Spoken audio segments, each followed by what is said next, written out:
virtual al Instituto de la Ingeniería de España para el desarrollo de una mesa redonda pues, muy interesante que ha organizado el Comité de la Sociedad Digital. Bueno, es una materia la de hoy que ya se empieza a oír y a escuchar con frecuencia y con cierta normalidad.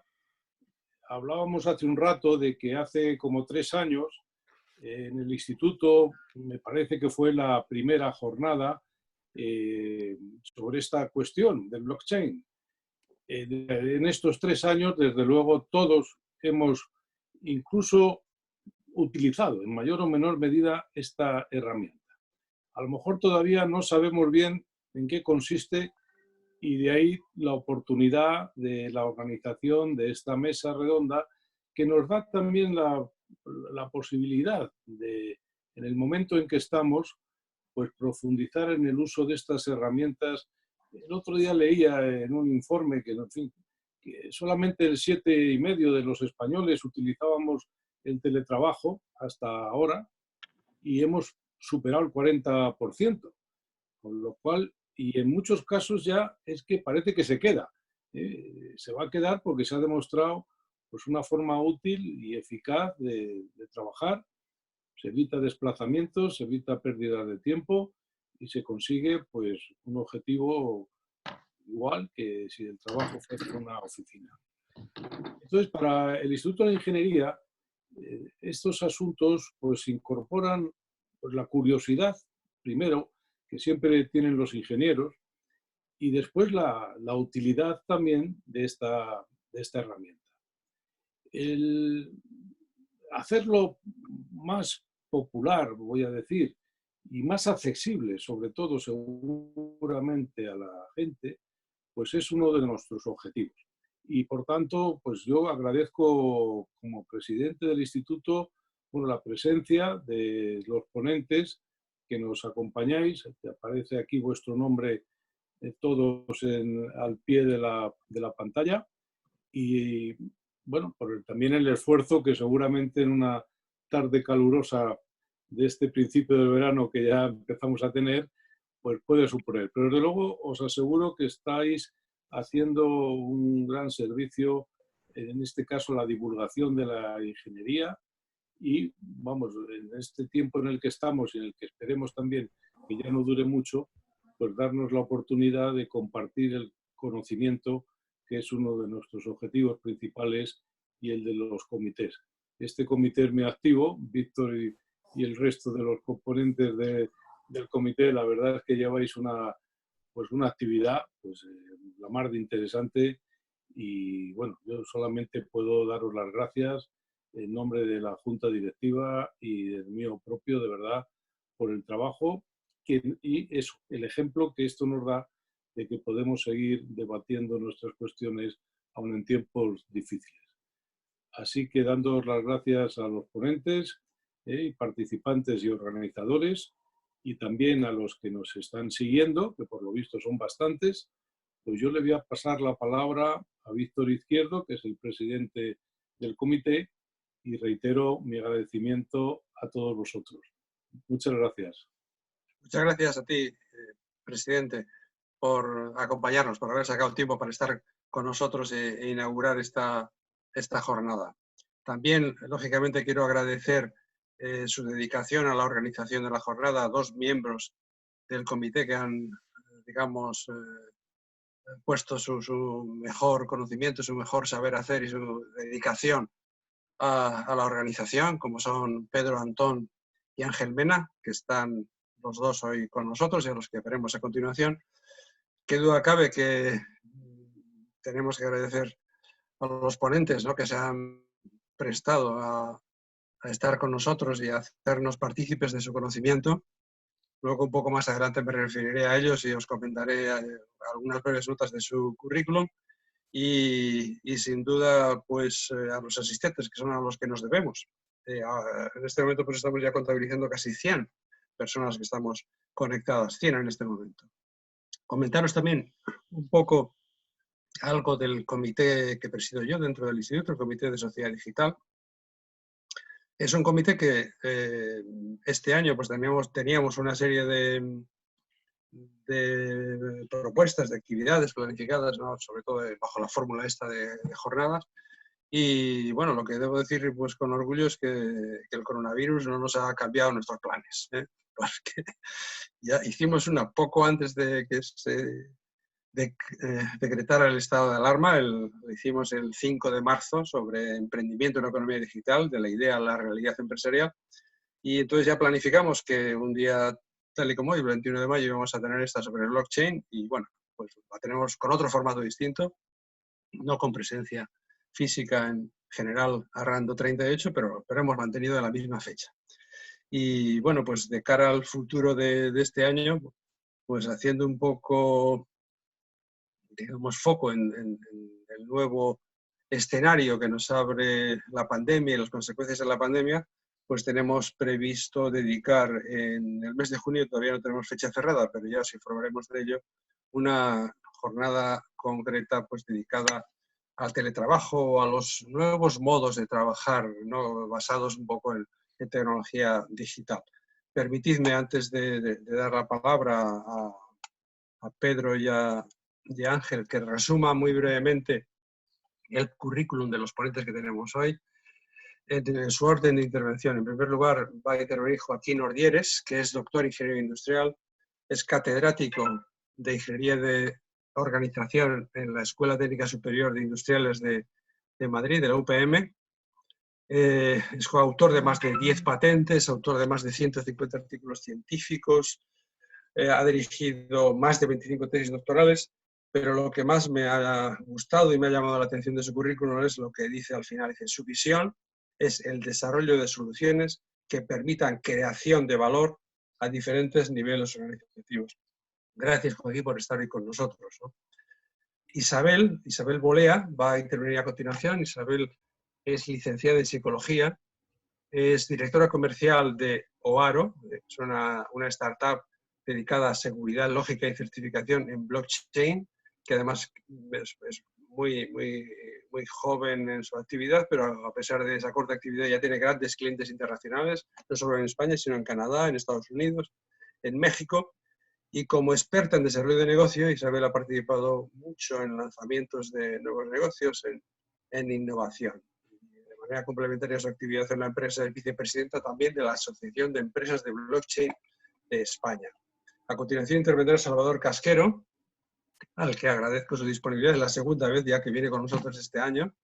Gracias, Salvador. Es ingeniero industrial por ICAI y presidente y fundador de Together. Su experiencia profesional es, bueno, Together es una fintech. Él dice en su breve nota biográfica que me ha pasado que es 100% fintech, y Together es la primera startup financiera colaborativa. Creo que hay que poner el énfasis en ese tema de lo colaborativo. Ha desarrollado su carrera antes de poner en marcha esta startup en bancos de primer nivel, JP Morgan, Caixa, BBVA, Sabadell, y me hace gracia también lo que señala me gusta lo que señala en su biografía, refiriéndose a su experiencia en los 4 grandes pilares de las salas de tesorería: el producto, los canales, el riesgo y la tecnología. Entonces trata de aunar precisamente esos 4 pilares dentro de lo que es su actividad profesional.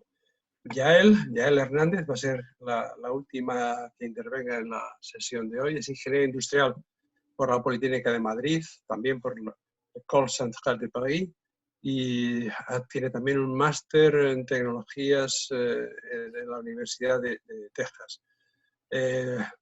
Trabajó unos años por cuenta ajena en diferentes empresas, pero siempre en el ámbito de la innovación y de la estrategia, pero ahora se dedica en cuerpo y alma a una serie de actividades empresariales propias. Es cofundadora de Adventureros, una plataforma de financiación participativa autorizada por la CNMV, y también de Adventurees Alliance, que es una empresa que apoya a ecosistemas de emprendimiento a la hora de desarrollar negocios y acceder a la inversión.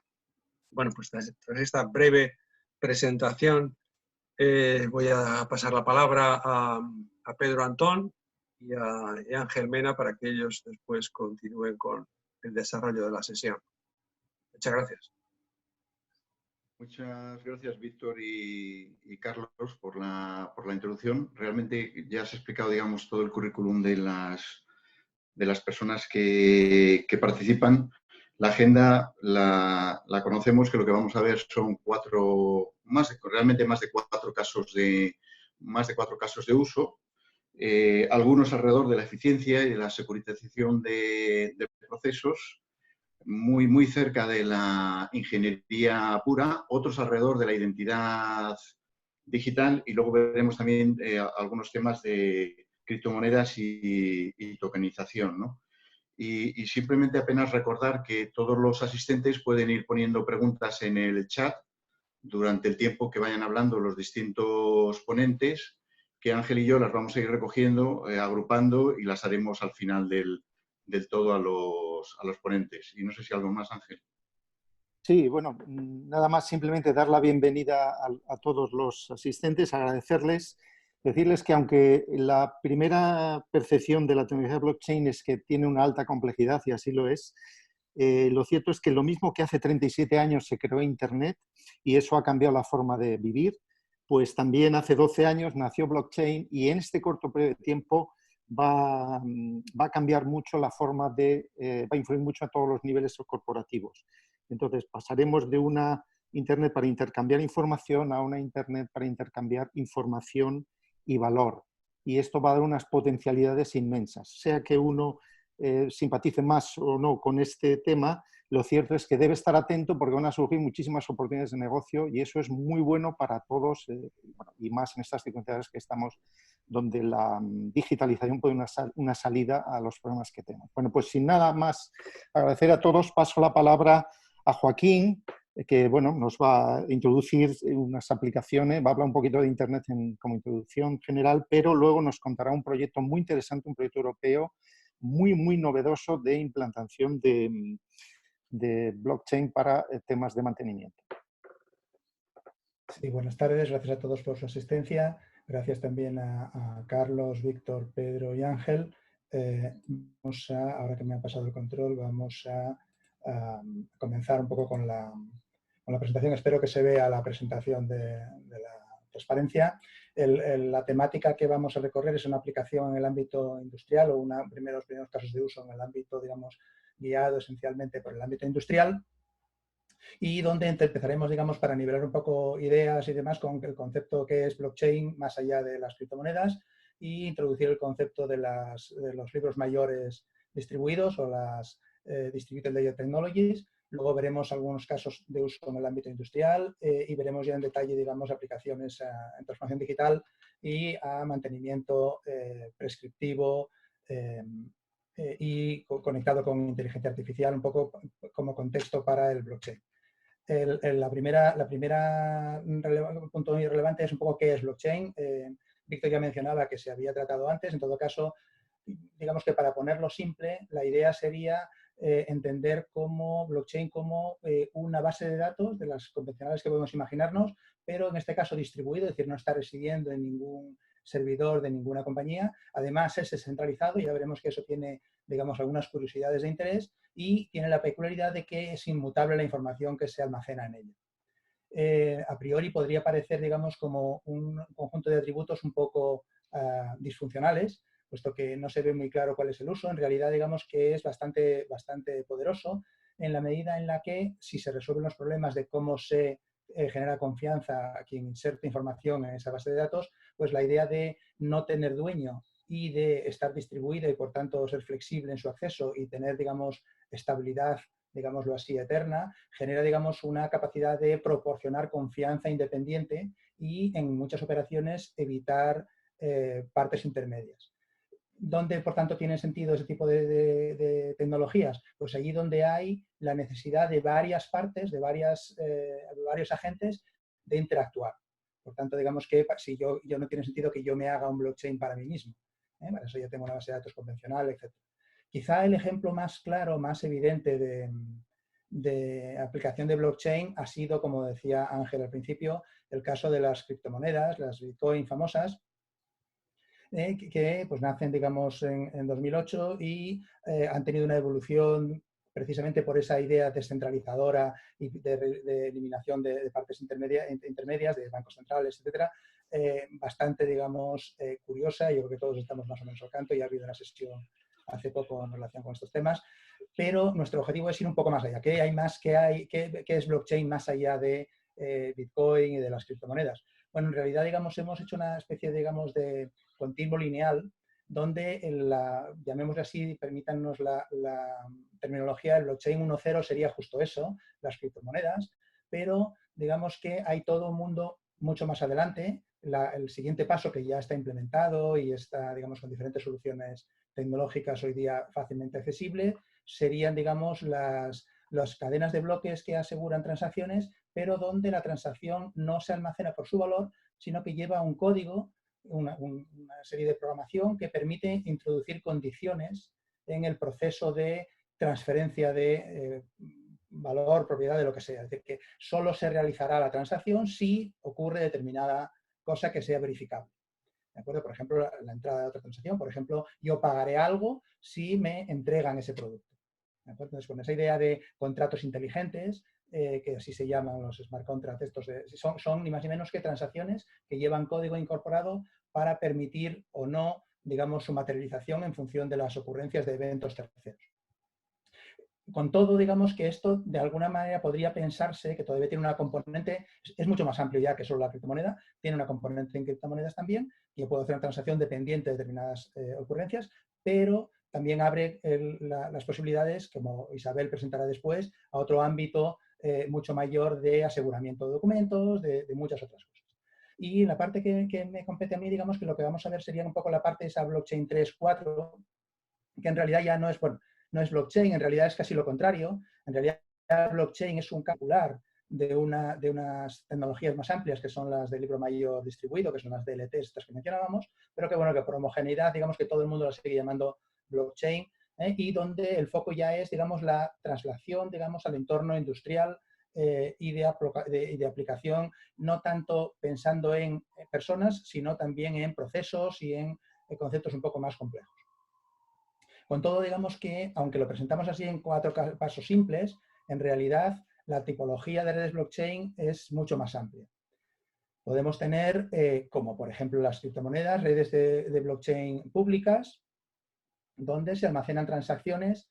La problemática ahí es, claro, ¿quién tiene derecho a almacenar esa transacción? Pues es necesario establecer un criterio de privilegio para poder hacerlo, y eso se suele hacer, una de las muchas formas que hay de hacerlo, es establecer, digamos, un mecanismo de resolución de un problema analítico a base de computación bruta, que quien gana la capacidad de firmar el bloque y de sellar la transacción. Por contra, como compensación del esfuerzo realizado, va a recibir un porcentaje del valor que ese conjunto de transacciones que van en ese bloque supone. De ahí aparece el nombre de los mineros o el mining de los bloques en blockchain. Pero también hay otras redes blockchain donde esa parte se aligera en la medida en la que la garantía de acceso de participación no es a todo el mundo, sino que es a un conjunto de particulares de socios. Por ejemplo, imagínense una cadena de suministro en la que participan pues, los carriers, quien compra, quien vende, las aduanas, las navieras, etcétera. Bueno, pues, para llevar a cabo el seguimiento de dónde está mi contenedor, con mis productos, etcétera. Bueno, pues si hay un proceso de validación previo, no es necesario, digamos, tener que llevar a cabo un minado intenso para decidir quién asienta la información, puesto que existe un nivel de confianza ya garantizado de un modo externo a la propia red blockchain. Obviamente, como decíamos, y también se ve aquí en el ejemplo que mencionábamos, pueden ser específicas para logística, para criptomonedas, para lo que sea, o bien genéricas del propósito general para establecimiento de todo tipo de transacciones, sean estas las que fueren, y siendo específicas las direcciones que las acogen del contenido que tiene cada una de ellas. ¿Cuáles son las limitaciones, especialmente del blockchain 1 y 2? Bueno, pues obviamente un problema de escalabilidad. Claro, si decimos que un conjunto de transacciones forman un bloque y este bloque tiene que ser firmado y tiene que ser invertirse una cierta cantidad de esfuerzo en determinar quién tiene el derecho a firmarlo, pues ahí hay un tiempo no despreciable de resolución. Por tanto, digamos que eso tiene un problema normalmente de escalabilidad, porque esos tiempos necesito un determinado tiempo para calcular el cierre del bloque y firmarlo y estabilizarlo, eso va a estar siempre ahí. Y si tengo muchas transacciones muy rápido, puede aumentar mucho la demanda de necesitar bloques firmados y por tanto, digamos que puede convertirse en un cuello de botella, especialmente pensando en aplicaciones donde el tiempo sea crítico, llamémosle pseudo tiempo real. Y luego la segunda parte es que, claro, efectivamente hay transacciones, hay bloques de transacciones que significan transacciones, por ejemplo, monetarias o de valor significativo, donde pagar un cierto porcentaje de ello como el coste para garantizar pulcritud en la capacidad de firma y lealtad en la capacidad de firma, pues no es problema. Y en otros casos, si estamos hablando de un sensor que emite información de la temperatura del aire, por ejemplo, pues hombre, el pagar el coste determinado para publicar y asentar esa información de un modo estático, salvo que haya alguien en algún sitio que esté dispuesto a asegurar ese coste y a que merezca la pena, pues será un problema y eso puede ser una limitación.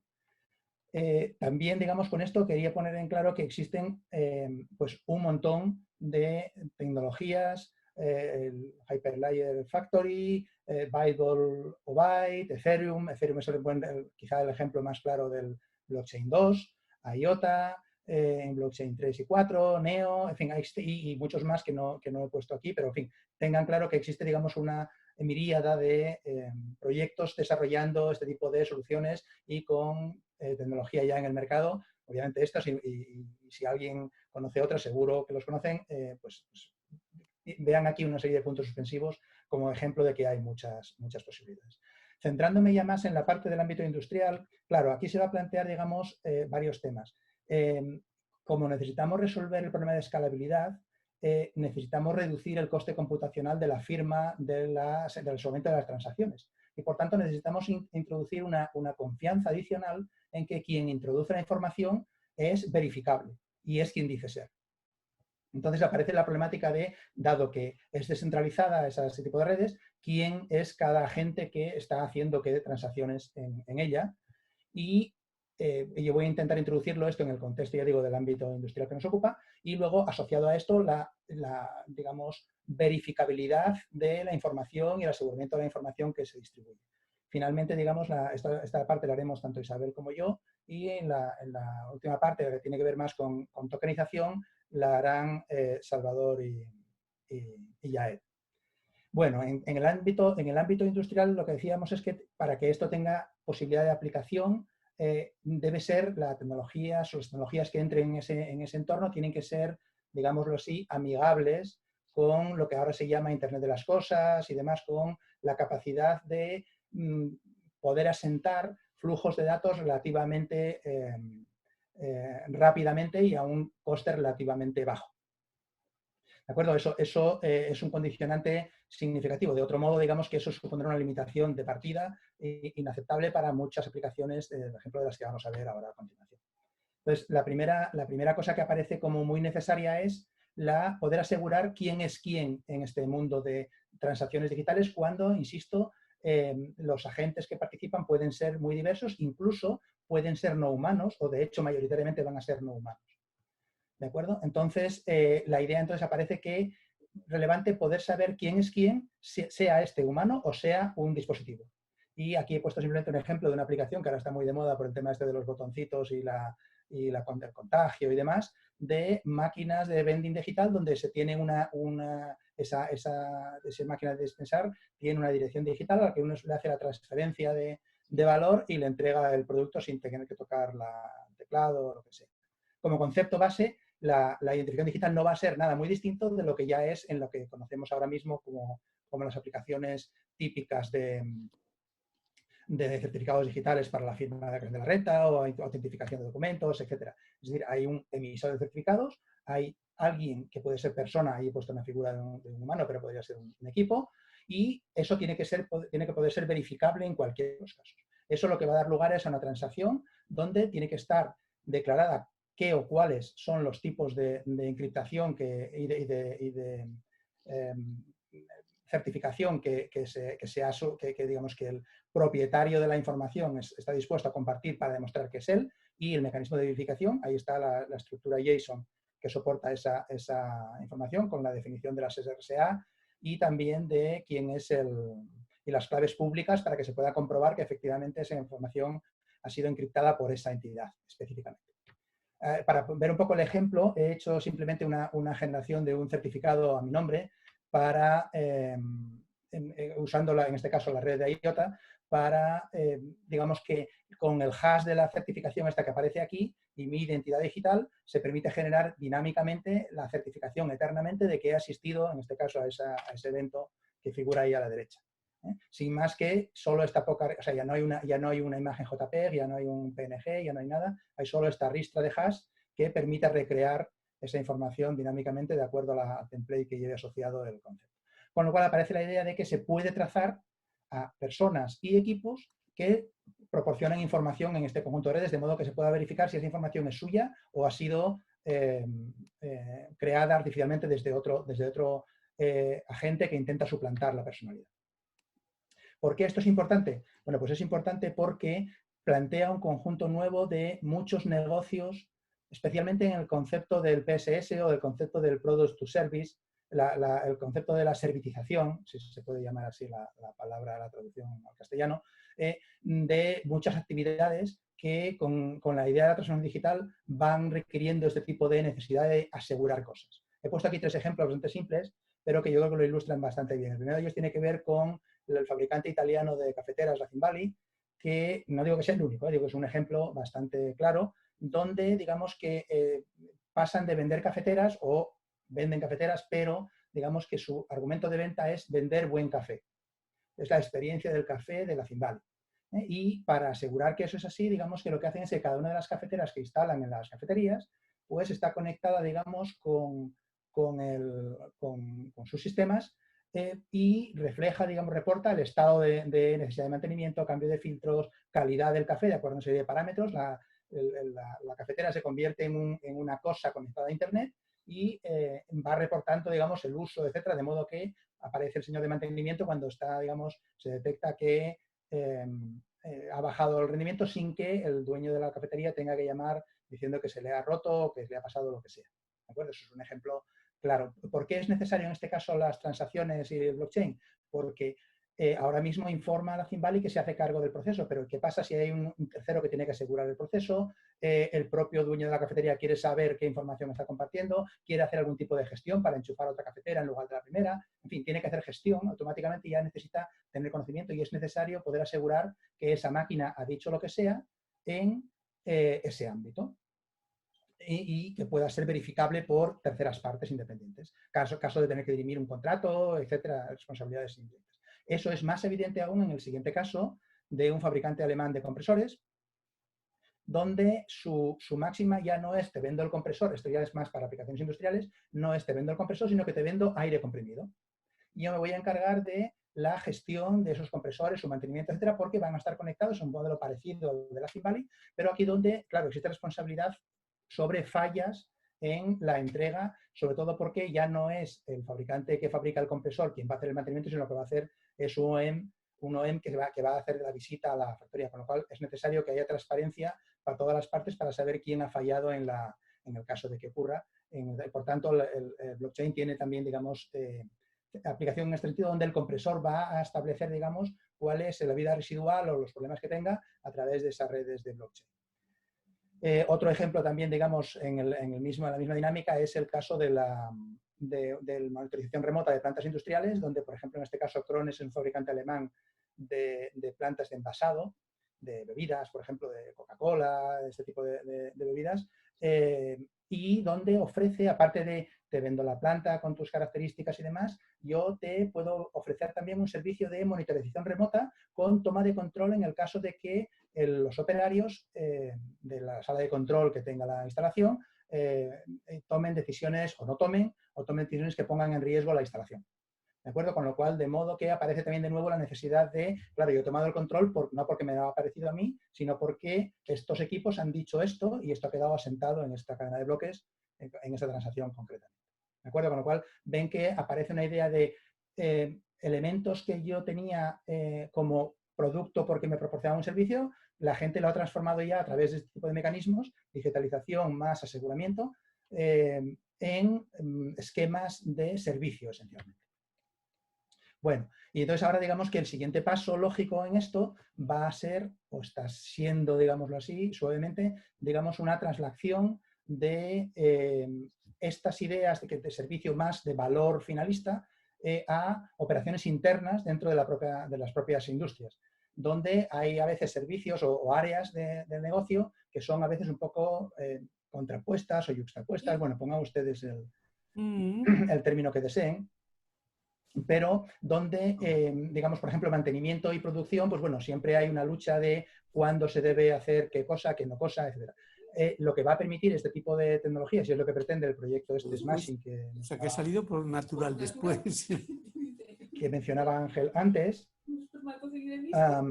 pues lo que ocurre es que, lo que plantea es que gracias a la digitalización y a la creación de elementos inteligentes en los equipos de las líneas de proceso, sean estos escaladores como se ve en la ciudad central o líneas de fabricación de acero de carril de tren de alta velocidad como se ve en la izquierda, digamos que la idea es que los propios equipos sean capaces de diagnosticar eventos que sean... Perdón, Alfonso, ¿serías tan amable de cerrar el micrófono? Porque sí, no estamos oyendo mal a Joaquín. Perdón. Sí, gracias. No, digo que la idea de estas tecnologías es que los propios equipos, frente a las clásicas tradicionales mantenimiento predictivo, que sería así, o bajo condición, que sería así lo más habitualmente que nos podemos encontrar en las industrias modernas hoy día, el siguiente paso es que el propio equipo advierta de su estado y le advierta a la entidad que tiene responsabilidad de gestión en la organización, oye, que me quedan 47 horas antes de tener un problema con no sé qué cosa, o que la vida residual, si me sigues manteniendo en este régimen de producción, se me va a reducir a tantas unidades por hora. De modo que se pueda establecer una lógica de integración de esquemas de producción, es decir, yo tengo que mantener la producción en este contexto porque necesito llegar a este ritmo y no me importa sacrificar ese equipo o me parece aceptable o no, y puedo, digamos, compatibilizar mejor las estrategias de mantenimiento con las de producción que pueda tener en un momento determinado y evito disrupciones que puedan ser o bien paradas que puedan hacer daño y pérdida de valor significativa en el proceso de producción del conjunto de la organización o daños que acaben teniendo, digamos, un efecto mayor. La dinámica aquí va a ser, entonces, el que esas tecnologías que se ponen aquí como ejemplo de Deep Learning y demás, que estarán empotradas en los equipos, es lo que pretende hacer, digo, Smashing, van a establecer ese modelo que va a estimar cuál es la vida residual y cuál es el nivel de avance que pueden predecir un evento negativo para el equipo. Eso lo congelarán en una cadena de bloques para permitir trazabilidad posterior, ahí se ve un poco el diagrama lógico funcional de ese esquema, para que pueda ser utilizado bien sea por agentes o bien sea por humanos en su proceso de toma de decisiones ulterior, ¿de acuerdo? Y eso, digamos que, en este caso la aplicación está hecha sobre IOTA, pero digamos que lo que hace es la información correspondiente se encripta y luego se utiliza, digamos, un browser convencional para, digamos, observarlo. Esto ya es la transacción en el Tangle, en el sistema distribuido de DLT de IOTA, donde se ve la transacción unos pocos segundos más tarde dispuesta. De modo que queda ahí permanentemente el estado en el que esa situación se ha dado. ¿De acuerdo? Bueno, y este tipo de cosas vamos a verlas cada vez más frecuentemente, puesto que la idea es ir cada vez más a entornos de servicio. Y yo creo que esto era la parte que yo quería comentar. Propuesta, digamos, y espera un poco de que les haya interesado y o si les ha suscitado alguna duda, pues encantado de intentar resolvérsela con posterioridad. Voy a buscar a Isabel para transferirle el control. Un segundito, que no la encuentro. Sí, está aquí. Está. No. Estoy. Sí, perdón. No te encontré en la lista, perdón. Gracias. Ella tienes el control. Bueno, pues vamos ahí. ¿Veis mi pantalla? Sí, perfectamente, gracias, Isabel. Perfecto. Pues a ver, vamos allá. Ok, la veis bien, ¿verdad? Sí, adelante. Perfecto. Bueno, lo primero, gracias, Joaquín, por aclarar tantos conceptos y tantos términos alrededor de blockchain. Yo me quedo como resumen y bueno, lo utilizo un poco para dar pie a mi parte, perdón, que me está saliendo, aprobar un control remoto, me están solicitando por aquí. Me quedo sobre todo con los términos que yo creo que es lo que da blockchain o lo que está aportando blockchain en estos momentos a muchos sectores, entre ellos la industria. Y al final es que gracias a esta tecnología somos capaces de generar entornos de confianza en los que hay una mayor trazabilidad, mayor transparencia en todo lo que va sucediendo en los procesos. Y eso al final yo creo que la revolución está en que va a generar no solo nuevos procesos, sino nuevos modelos de negocio, ¿no? Va a transformar. Me ha gustado mucho, Ángel, cuando ha empezado haciendo alusión a Internet, cuando nació, pues yo siempre pongo el ejemplo de ¿quién hubiese imaginado a principios de los 90 o a finales de los 80 que con un móvil íbamos a ser capaces de alquilar un coche, abrirlo, conducirlo, cerrarlo y pagarlo, ¿no? Todo esto solamente con un dispositivo móvil. Eso ha sido posible gracias a Internet y a la evolución, y ahora blockchain pues, nos empieza a brindar otro tipo de oportunidades, pero estamos todavía pues eso, en los 90, ¿no? Entonces muchas veces no somos capaces de imaginar todo lo que nos va a permitir por delante. A ver qué se ha quedado esto. Decía Joaquín que hay 3 grandes bloques de dónde se está utilizando ahora mismo la tecnología blockchain. Una parte muy relacionada con las finanzas, con las criptomonedas y la tokenización, donde más adelante ya él y Salvador nos van a aclarar casos de uso muy interesantes. Y yo me voy a centrar ahora mismo en cómo nosotros estamos aplicando la tecnología en la parte de identificación digital y en la parte de eficiencia y securización de procesos. Nosotros como compañía, bueno, pues nos presentaban, somos una compañía muy joven, hemos hecho el 5 de mayo 3 años y nacimos como una compañía de blockchain. Básicamente nacimos con la misión de ser capaces de que esta tecnología, que las capacidades de esta tecnología pudiesen beneficiarse todas las empresas independientemente de su sector y su tamaño. Y al final, bueno, pues lo que hicimos fue empezar a poner en marcha proyectos y ayudar a las empresas a resolver retos, ¿no? Que es al final lo que tenemos siempre encima de la mesa. Retos relacionados con identificación fehaciente, ya Joaquín hablaba de la identificación de dispositivos, pero también con la identificación fehaciente de usuarios, de personas, con la eficiencia de procesos, con la seguridad, aportando una capa de seguridad en los procesos y con la trazabilidad y el control de auditoría de los procesos comerciales, ¿no? En las empresas. ¿Cuál sería el caso perfecto para el uso de blockchain, ¿no? ¿Cómo identificar el caso perfecto? Hay una forma en la que se define blockchain, ¿no? Que dicen que es perfecto cuando 2 o más actores participan en un mismo proceso y no se fían entre ellos. Eso sería básicamente el donde blockchain tiene su mayor sentido. Bueno, al final, Joaquín ha hablado de esa cadena de producción o de logística. Yo creo que es en los casos en los que mejor entendemos dónde tiene sentido blockchain, y es en procesos en los cuales participen múltiples actores, varias personas externas a la misma compañía, donde el nivel de información y de datos que se generen es muy elevado y la conciliación de esos datos es importante para que la eficiencia y la eficacia en todo el proceso sea correcta. Procesos en los que tener un control de auditoría, una trazabilidad sobre todo lo que va pasando es importante, donde la integridad del dato tiene sentido y donde es necesario controlar y validar el proceso. Entonces, lo decía antes, uno de los casos más interesantes, pues pongamos el ejemplo de la industria farmacéutica. Hasta que llega a la farmacia un medicamento, tenemos desde el generador del contenido químico, de la materia prima de ese medicamento, qué pasa a la farmacéutica, qué pasa a las empresas de logística, qué pasa a la distribuidora, qué pasa de nuevo a la logística y que finalmente llega a la farmacia donde nosotros lo compramos. Están participando un montón de actores, pero cada uno de ellos maneja la información en su compartimento estanco. en sus bases de datos y no la traspasa al siguiente. Entonces, desde que se inicia el camino hasta que se acaba, suelen suceder problemas de conciliación de datos y no tenemos una imagen global y trazable de todo lo que ha ido sucediendo.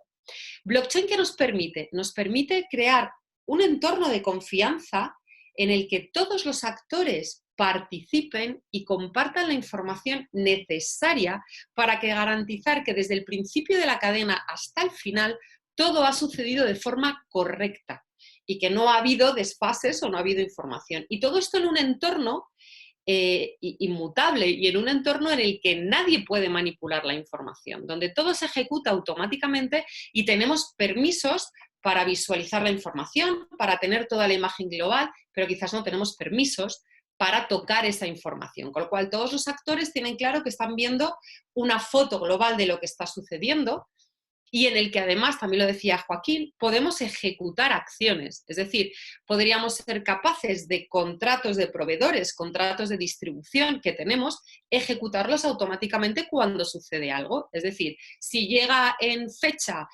cuando tiene que llegar la materia prima, ejecute directamente el pago al proveedor con las condiciones que hemos acordado. Imaginaos todo eso cómo puede favorecer o cómo puede eficientar toda una cadena, ahorrando costes, mejorando la cadena de producción, dando mayor calidad al usuario final.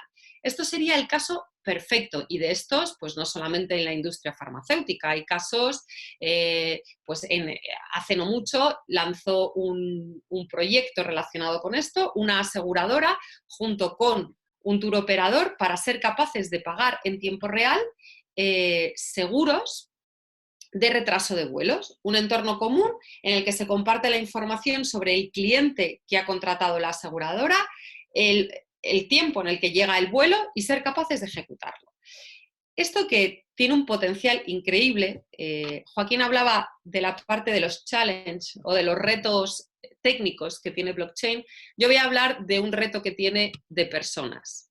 Y es que para que esto funcione es necesaria la cooperación. Y esto es uno de los grandes retos que tiene, que todos esos actores en una cadena o en un proceso se pongan de acuerdo para participar en una plataforma, compartir información y ejecutar todo de forma automática. Yo creo que esto es uno de los grandes retos de blockchain, ¿no? Y bueno, poco a poco vamos encontrando casos de uso.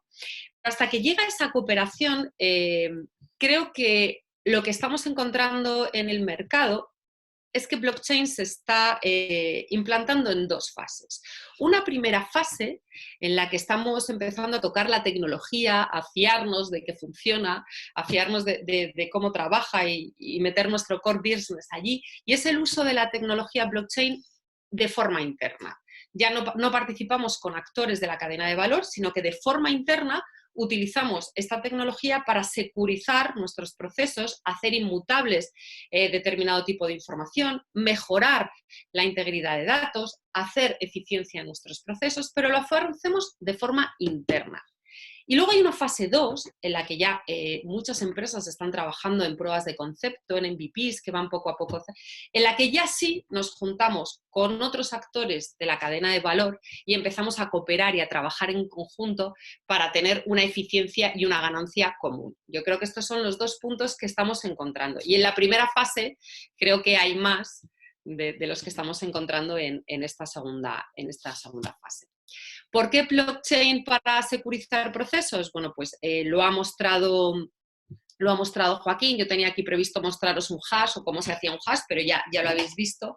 Al final, porque cuando tenemos una información, un registro digital y lo encriptamos, ese hash es único para un contenido, lo cual nos permite tener la garantía de que en tiempo real y en cualquier momento podemos comprobar si algo ha sido cambiado o manipulado con el tiempo, o es exactamente lo que registramos en blockchain en su momento. Con lo cual, al final, lo que nos está dando es una prueba, bueno, pues lo explicaba Joaquín, una prueba de contenido, una prueba de existencia y un sello de tiempo que hace que una información registrada en blockchain sea inmutable y podamos comprobar en cualquier momento su validez respecto al hecho que queremos comprobar. Ya entrando más de lleno en los casos de uso que estamos encontrando, Pues hablaba de la industria farmacéutica y voy a seguir en industria farmacéutica, pero en esa primera fase de la que os hablaba. Esa fase en la que utilizamos la tecnología para los procesos internos, sin coordinarnos todavía con otros actores en la cadena de valor. En este caso tenemos una industria, bueno, tenemos una farmacéutica que hasta la fecha había estado gestionando toda la información relativa a los procesos de calidad en papel. Estamos hablando de cientos de miles de papeles y cientos de miles de informes en papel en toda la cadena de producción. Claro, su reto era digitalizar este proceso, pero encontraban que necesitaban tener la seguridad de que ninguna información que se incluyese en los informes era modificada. Esto lo que nos hizo fue poder ayudarles en este reto, no solamente gestionando toda la digitalización y organizando una plataforma para digitalizar los documentos y digitalizar los procesos, sino incluir la capa de blockchain que hace que cualquier información y cualquier momento de ese proceso de calidad queda inmutable. Y de una forma muy sencilla, ante auditorías, ante controles de auditoría interna o auditorías externas, podemos coger un evento y comprobar que es el mismo evento que se registró en la cadena de bloques con una fecha concreta. Este es uno de esos casos de uso en los que incorporar la capa de blockchain le da a la industria una mayor tranquilidad a la hora de digitalizar procesos. Otro caso de uso que estamos utilizando en esa primera fase, que es la de securización, es la identificación y autenticación segura de usuarios. Todos vosotros conoceréis claramente, bueno, ya hay muchos bancos y muchas aseguradoras y otros en los que puedes hacer un onboarding como cliente de forma totalmente digital, en la que a través de la biometría facial, bueno, pues creamos una identificación digital del cliente para posteriormente ejecutar procesos de firma, procesos de accesos, procesos de autorizaciones. En estos casos de uso, que de hecho en estas últimas semanas bueno, pues ha despegado muchísimo la demanda en todo lo que es los accesos contactless, estamos incorporando también esta tecnología para generar entornos más seguros de identificación de usuarios. Es decir, encriptando toda la información que se genera por un usuario o por un cliente y generando un hash único que después en los accesos posteriores o en los procesos de firma o procesos de autorización comparamos en tiempo real con lo que registramos en blockchain previamente. Entonces tenemos un doble factor de autenticación sobre una plataforma que nos permite encriptar y nos permite securizar procesos ya existentes. Esto sería en cuanto a esa primera fase de cómo muchas empresas están utilizando ya esta tecnología en los procesos de, 1, cristalizar eventos, hacerlos inmutables, y 2, securizar procesos. ¿Y por qué blockchain para eficientar procesos? En esa fase 2, bueno, pues como hemos comentado antes, pues porque al final nos permite compartir información en tiempo real y a través de los smart contracts pues nos permite hacer automatizaciones seguras. Ya lo ha explicado Joaquín, con lo cual no me voy a detener mucho en esta diapositiva, pero al final, bueno, pues un smart contract a veces lleva a error el nombre por aquello de contrato inteligente, pero no deja de ser un código ejecutable que se ejecuta 24/7 en la blockchain respecto a unas condiciones que le ponemos, ¿no? de lo que queremos que ejecute. Y de esta forma, bueno, pues pongo un ejemplo más relacionado con industria, pero estamos trabajando otros también en otros sectores como banca o como seguros, pero sí en este es muy interesante, estamos dentro de la industria textil, estamos trabajando sobre pruebas de concepto para hacer una trazabilidad con los proveedores en toda la cadena, de forma que podamos, compartiendo esa información, podamos conciliar información con nuestros proveedores y en tiempo real podemos ejecutar los acuerdos que tenemos con ellos de pago. Es decir, si se cumplen las condiciones que tengo definidas con mi proveedor, se ejecuta el acuerdo de forma automática. Este es un caso de uso, pero por ejemplo en el entorno bancario estamos trabajando otro tipo de casos de uso para el pago de impuestos de activos inmobiliarios, de forma que la banca y la administración pública puedan conciliar información en tiempo real sobre la titularidad de los inmuebles en ese momento, conciliar cualquier discrepancia que pueda existir en tiempo real sobre esta información y ejecutar pagos automáticos. Al final, todo este proceso y todo este uso de la tecnología blockchain en plataformas compartidas lo que nos permite es eliminar intermediarios en los procesos, básicamente, mejorar costes y mejorar la eficiencia en todos los procesos. No sé cómo voy de tiempo. ¿Cómo voy de tiempo? No lo sé, pero bueno, casos tenemos, a ver, se me ha ido. Tendríamos otros casos aquí sobre, bueno, en banca ya os lo he comentado, en seguros cómo se está utilizando la tecnología blockchain. Con Santa Lucía estamos trabajando en pruebas de concepto para el teleperitaje y la ejecución del pago de seguros del hogar en tiempo real, utilizando herramientas de captura de imagen y vídeo con certificación en blockchain para garantizar la geolocalización y el contenido de la fotografía en siniestros del hogar y automatizando todos los procesos para hacer mucho más corto el tiempo. En el caso de Spotify, bueno, pues hicieron una plataforma para el pago de los derechos de autor en tiempo real. Los porcentajes que lleva cada parte de la cadena están compartiendo toda la información. Santander está utilizando la tecnología blockchain para pagos internacionales. Y, por ejemplo, en este caso, con Iberia y Repsol, ellos están haciendo un trabajo muy interesante compartiendo información, conciliando información sobre el repostaje en tiempo real de los aviones. ¿Vale? Es un tema que normalmente había discrepancias de información entre los actores y lo que están haciendo son pruebas de concepto para ver cómo pueden conciliar información en tiempo real y hacer el pago sobre el repostaje bueno, pues de una forma mucho más automática y mucho más sencilla. Esto es lo que estamos haciendo. Realmente queda muchísimo por andar, creo que queda mucho por andar.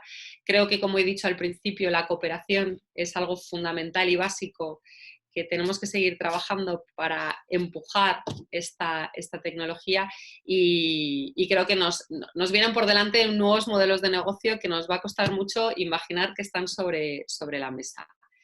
Y tengo aquí, ya sé que como yo ahora soy el anfitrión, tengo gente por admitir, me vais a perdonar. Sí, Isabel, si quieres, hazme anfitrión a mí y yo los admito. Por aquí que se quiera admitir y entonces os voy a dejar con Salvador, entramos de lleno en la parte... No, es que Salvador se le ha cortado la luz y se ha caído y no puede entrar porque tenía... No, pero ya está. Estoy dentro, Pedro. Está dentro, ¿no? Perfecto. Le veo a Salvador. A ver, ¿cómo hago yo ahora? Espera un momento.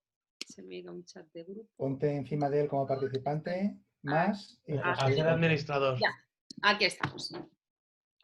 Salvador, todo tuyo. Vale, muchas gracias, Isabel. Sí. Compartir pantalla.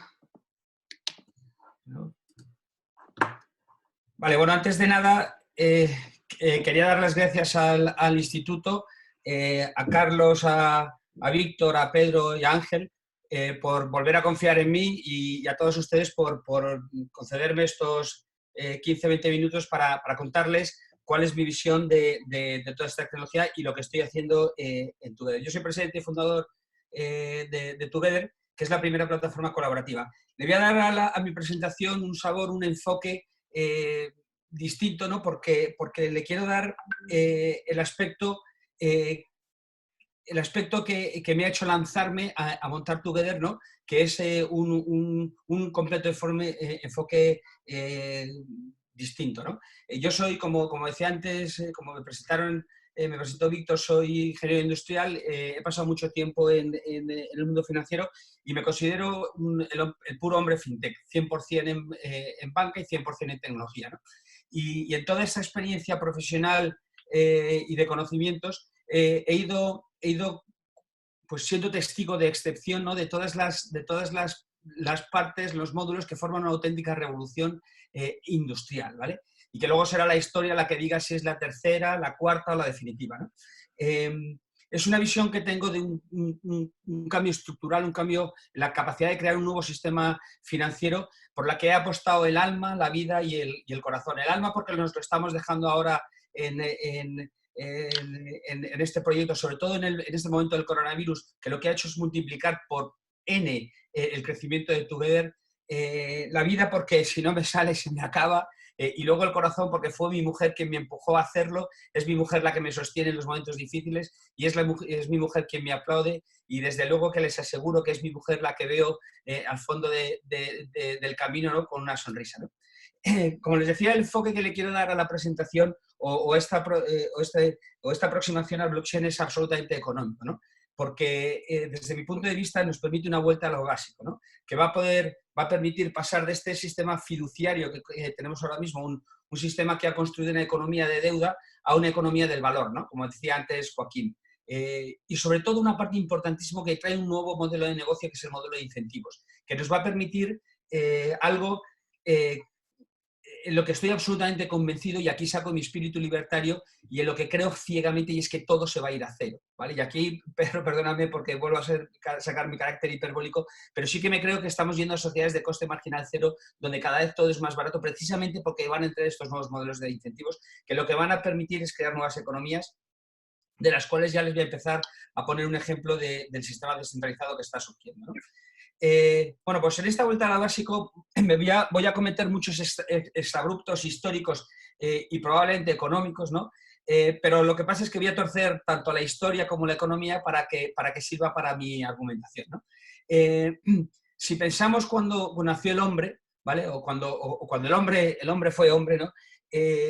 Lo primero que hizo fue intercambiar, ¿vale? Porque de eso va la economía, va de satisfacer necesidades.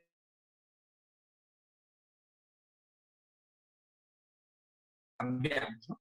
Cuando empezó a crecer el comercio en términos de número de activos que existían y sobre todo geográficamente, cuando era muy difícil desplazar la gallina porque se podía morir, pues empezaron a encontrarse representaciones de valor. Al principio eran puñaditos de sal, eran cuentas, eran conchas, ¿no?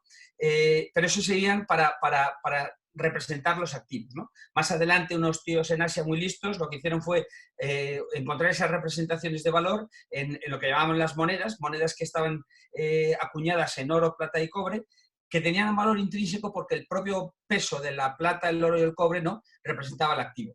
Después, muchos años después, saltamos al dinero de papel con valor intrínseco porque estaba avalado por el oro, hasta que después, en 1975, se quebró ese patrón oro, ¿no?, y saltamos a la economía de la deuda, ¿no? Y en el año 2008, un tío o muchos tíos muy inteligentes lo que hicieron fue evolucionar el dinero, ¿vale? Porque eso es literalmente el blockchain para mí, ¿no? Por lo menos esa es mi visión. Es una evolución del dinero inteligente, ¿no?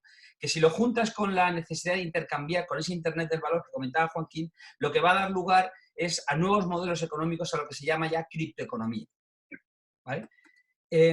Como os decía, en el año 75 el dinero avalado por activos reales, bien fuese el oro, las monedas acuñadas o los activos, ¿no? Saltamos al sistema fiduciario, donde los bancos centrales permitieron a los bancos comerciales ser transmisores de su política monetaria, ¿no? A base de la intervención financiera, creación de crédito o reserva fraccionaria. ¿Y todo para qué? Para crear economía, ¿vale?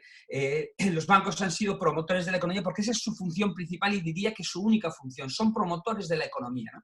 Y lo que hacen es que tienes un productor y le dan todos los productos, servicios y herramientas para que pueda producir, y tienes un consumidor que le dan todos los productos, servicios y herramientas para que pueda consumir. Ponen un canal de comunicación entre los dos, lo riegan con una cosita que se llama dinero, lo cierran con algo que se llama regulación y creamos economía. Y eso es una economía que ha funcionado magníficamente, una economía que ha funcionado durante todos estos años que conocemos, pero que ahora está, digamos, en cierto modo, pues agotada, ¿no? Y digo agotada porque ha creado un mundo que no es socialmente sostenible ni ecológicamente sostenible, porque es una economía lineal, una economía donde yo tiro de recursos naturales, donde fabrico, uso y luego tiro, ¿no? Y ha creado también unos desórdenes sociales porque tenemos el mundo desarrollado y el mundo subdesarrollado. Y en el mundo desarrollado, ¿vale? Esta economía de la deuda que está dando lugar a una economía del consumo, no somos consumidores naturales de nada, porque tenemos ya de todo. Tenemos televisiones, tenemos teléfonos, tenemos lavaplatos, tenemos coches, tenemos casas, tenemos lápices, pantalones, ¿no? Entonces yo no soy un consumidor natural de nada, ¿no? Y si el banco, si yo me quiero comprar un móvil pero no me da dinero el banco, pues como ya tengo el iPhone 3 que me funciona, pues no me compro el iPhone 7, ¿no? Y el dinero no me lo da el banco porque el dinero está en negativo, en ese coste marginal cero está a cero o negativo, ¿no? Y en el mundo subdesarrollado lo que ocurre es que hay una alternativa a la banca. No sé si conocen ustedes M-Pesa. M-Pesa es una aplicación de Vodafone, que lo que hace es que a la gente de África, ¿no?, que no tienen histórico financiero y no les abren cuentas, pues le permite transaccionar en minutos de teléfonos. Bien, pues todo esto lo que está dando lugar es una economía del valor, ¿no? Esta creación del blockchain lo que ha permitido es que cualquier persona sea capaz de emitir dinero, con lo cual, fíjense, el cambio tan radical con lo que hemos conocido hasta ahora, que eran solo los bancos centrales. Ahí salió Facebook hace tiempo amenazando con la creación de la moneda, ¿no? Pero salió la realidad es que nos pone a nosotros una tecnología que nos permite emitir dinero. Emitir un dinero que está avalado por el activo que queramos, ¿no? Y luego, además, también salta a la banca comercial, puesto que ya las transacciones se hacen peer-to-peer y se descentraliza el valor y se descentraliza también la confianza, ¿no? Y una confianza que se escribe en código, que ya no hay un regulador o un supervisor que las ejecutan. Bueno, pues imagínense, por ponerles un ejemplo de lo que estamos construyendo en Together, que es el sistema financiero del futuro, pues a un chaval del futuro que va a cobrar sus 2.000 euros en salario, pero que ahora va a viajar, tiene una moneda que se llama DAI, ¿vale? Está una de esas que se llaman monedas estables, que está avalada 1 a 1 contra el dólar, pero que le está empezando a ofrecer unos tipos de interés que en el mundo real financiero no se ven, ¿no? Con lo cual ya tiene unos tipos de interés mucho más atractivos, que es una de las razones por las que mucha gente se está lanzando a este mundo, sobre todo ahora con el coronavirus, que van a tener que emitir mucho más dinero los bancos centrales, ¿no? Pues este chaval también tiene una aplicación que se llama Sweatcoin, que es una aplicación que le paga por andar. Y de repente se encuentra con una moneda que se llama una Healthy Coin, que una compañía ha emitido, ¿no? Y con el podómetro del móvil, pues cada vez que anda le da monedas. Pues fíjense ustedes la importancia que tiene esta moneda, porque es una moneda saludable, con lo cual una compañía como Mapfre o como Sanitas, ¿no?, que vende seguros de salud, pues evidentemente como la probabilidad de que a mí me dé un infarto es mucho menor si tengo Sweatcoins, pues lo que hace es que me abarata el seguro con este Sweatcoin, ¿vale? O, por ejemplo, una plataforma como es Together que construye con nuestra visión un sistema financiero donde ya no tenemos clientes, donde no tenemos fans, donde no tenemos usuarios, sino lo que tenemos son promotores, ¿no? Tenemos fundadores del proyecto, ¿no? Porque yo lo que hago es, con ese modelo de incentivos que tocaré ahora más adelante, ¿no?, incentivo a todos mis usuarios a que sean constructores del banco, ¿no? Y yo todo lo que puedo ganar gracias a esos intercambios lo que hago es que se lo devuelvo, ¿no? Pues esta economía permite, por ejemplo, imagínense que una compañía, un supermercado como es Mercadona, que uno de los problemas más grandes que tiene es la gestión de los residuos, ¿no? Porque cuando caducan los tienes que tirar, pues de repente Mercadona, cuando va este chaval a comprar y tiene un yogur que caduca en 7 días y un yogur que caduca dentro de un día, le dice, oye, chaval, cómprame este yogur que caduca mañana, porque si lo haces yo te voy a dar una cosita que es mi propia moneda, que es el Mercadona Coin, que te va a servir para tu propia próxima compra. Y este chaval que se va a comer hoy el yogur o se lo va a comer mañana, que saben ustedes que tiene un colchón bastante generoso, todas estas monedas, pues le incentiva a comprar un producto que mañana tiraría. Con lo cual al chaval le viene fenomenal porque le sale más barato el yogur, a Mercadona le viene fenomenal porque consigue no tirar el producto, ¿vale?, que ayer lo tiraba, ¿no? Y en general a todo el mundo le viene muy bien porque es una gestión de residuos que ahora mismo no se gestiona, ¿no? O, por ejemplo, imagínense las economías circulares que se pueden construir. Un ayuntamiento, yo soy del ayuntamiento de Alcobendas y yo pues no me siento del ayuntamiento. Pero imagínense ahora el ayuntamiento que me dice, oye, Salva, tú eres del ayuntamiento, pues ayúdame a gestionar, lleva tú las basuras al contenedor, recicla tú mismo y pon el orgánico en orgánico, el metal en metal, el papel en papel y el cristal en cristal. Y entonces a mí me ahorras dinero porque ya no tengo que ir a recoger tu basura y yo lo que te doy es mi moneda, mi propia moneda, que te va a servir para ir a coger el autobús o comer en este restaurante o echar gasolina en esta zona del municipio. Claro, y los negocios dicen, ¿y por qué yo voy a querer el Alcobendas Coin? Y entonces el ayuntamiento les dice, porque te voy a dejar pagar los impuestos en el Alcobendas Coin. Y acabas de cerrar la economía completamente, es una economía completamente circular. Pues estos sistemas son a los que estamos yendo, ¿no? Y esta es la plataforma que hemos creado en Together. Hemos creado una plataforma de economía, somos generadores de economías del futuro, es decir, somos la banca del futuro, ¿no? Teniendo en cuenta que los bancos tenían ese valor principal de crear economía, ¿no? Pues eso, como les he dicho, se basa todo en un modelo de incentivos. Un modelo de incentivos que va a dar lugar a nuevas economías, como son las economías del comportamiento.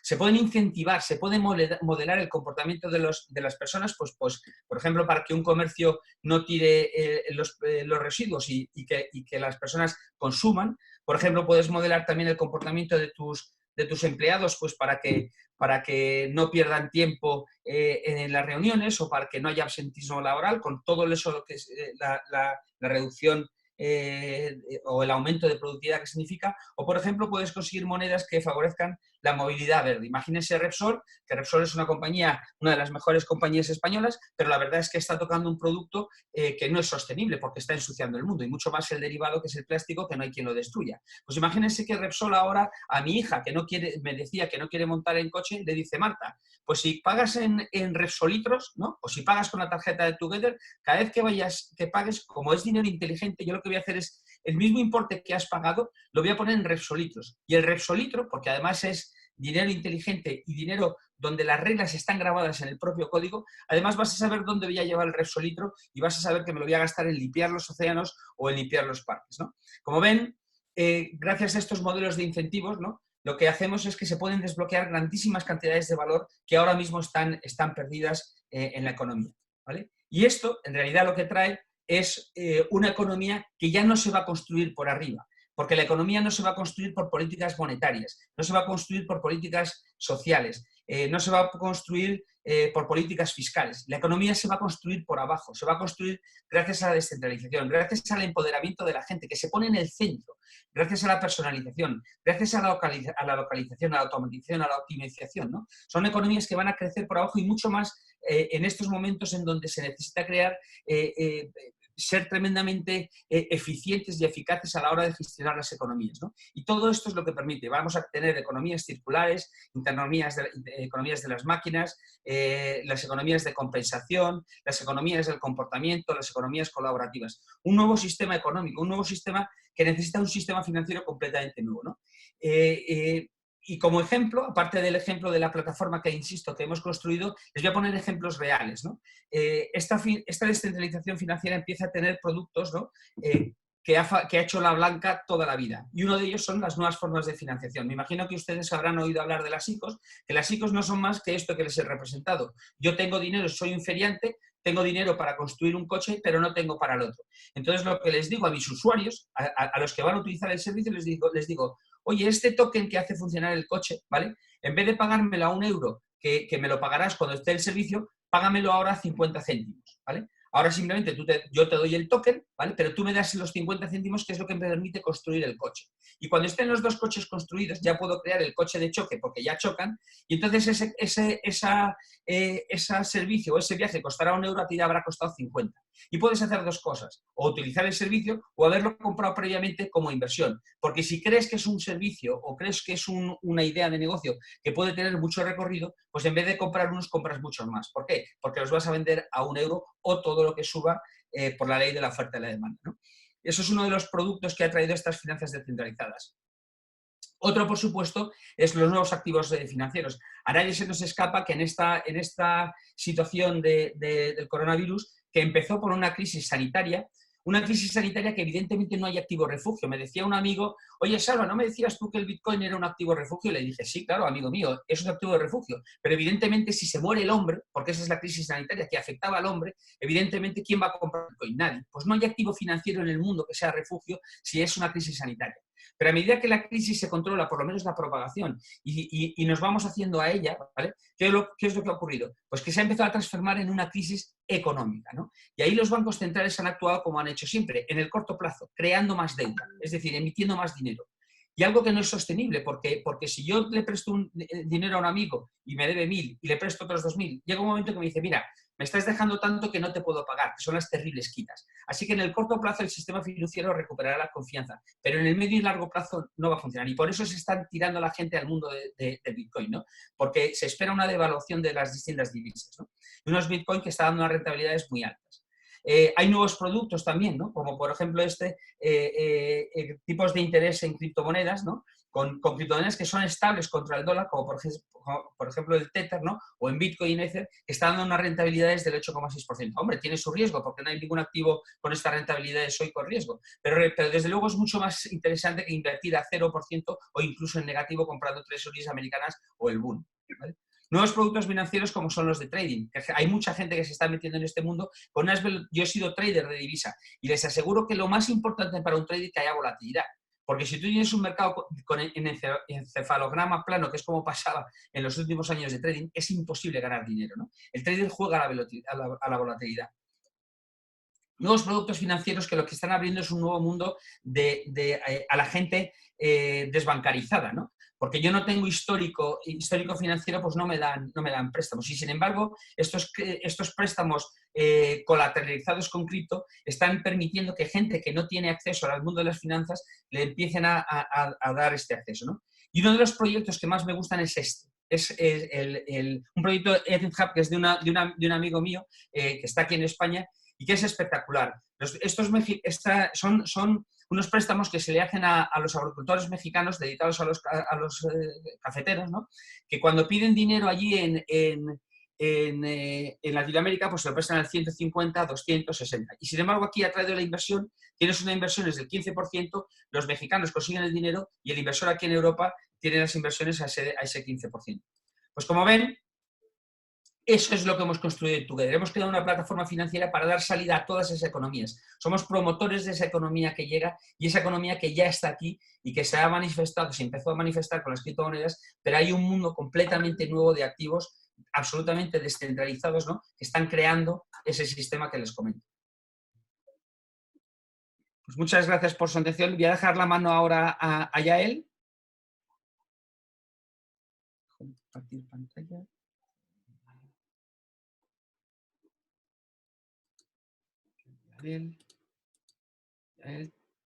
Yael, tienes el micrófono desconectado. Vale, pues ya estoy Yael. Ya lo tengo conectado, voy a compartir la pantalla. ¿Estáis viendo la presentación?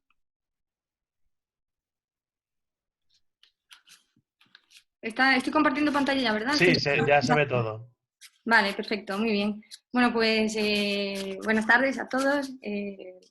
Muchísimas gracias al Instituto por la invitación y a participar por segunda vez en una de estas conferencias que son tan interesantes. Muchas gracias a los ponentes por las presentaciones que habéis hecho y por aclarar tantos conceptos que ahora en el caso de uso que voy a contar, pues me va a resultar mucho más fácil explicar, puesto que muchos de los conceptos ya han sido aclarados antes. Yo voy a hablar específicamente del caso de uso de tokenización de activos financieros, es decir, del uso de blockchain y como propósito principal para aportar más liquidez a la inversión. Yo soy fundadora de una plataforma de inversión y luego también de una plataforma de compraventa de tokens que representan activos financieros. A ver. Entonces, voy a hacer una breve, este es el índice de la presentación que voy a hacer, voy a hablar un poquito de Adventuris muy rápidamente, voy a dar una serie de conceptos relativos a qué nos referimos cuando hablamos de tokenización de activos financieros, voy a comentar cuáles son las principales dificultades que existen para extender este tipo de actividad, qué solución está proponiendo Adventuris y casos reales de uso. Entonces, empezando por una presentación de Adventuris. Como decía, nosotros somos una plataforma de inversión, somos una plataforma regulada por la Comisión Nacional del Mercado de Valores para canalizar préstamos e inversión a través de Internet. Y somos la primera plataforma de esta naturaleza en España que está emitiendo, que está realizando inversiones tokenizadas. ¿Qué significan inversiones tokenizadas? Pues significa que cuando el inversor invierte en algunas de las empresas que nosotros proponemos en nuestra plataforma, en contrapartida a su inversión, le entregamos unos tokens que representan o el derecho de crédito que han asumido, o sea, que han obtenido por la inversión que han realizado, o el derecho que han obtenido a adquirir acciones de las empresas en las que están invirtiendo. Este tipo de tokens que representan, o digamos que están respaldados por este tipo de activos, de activos financieros, en este caso deuda o acciones de empresas, o pueden ser activos inmobiliarios, etcétera. Este tipo de tokens se llaman security tokens. Y son diferentes, por ejemplo, de otro tipo de tokens que se llaman utility tokens, que ha comentado Salvador hace un momento cuando ha puesto, por ejemplo, el caso de los tokens de los coches de choque, es decir, son tokens que lo que dan es un derecho a un uso. En este caso, estos tokens no dan derecho a un uso, sino que dan derecho a un activo. La tokenización de activos financieros está ahora mismo, pues, digamos, cogiendo, es una tendencia ahora mismo, está de moda, se está hablando mucho de esto. Justo en el último Foro Económico Mundial, a principios de este año, ha sido uno de los principales temas que se han tratado.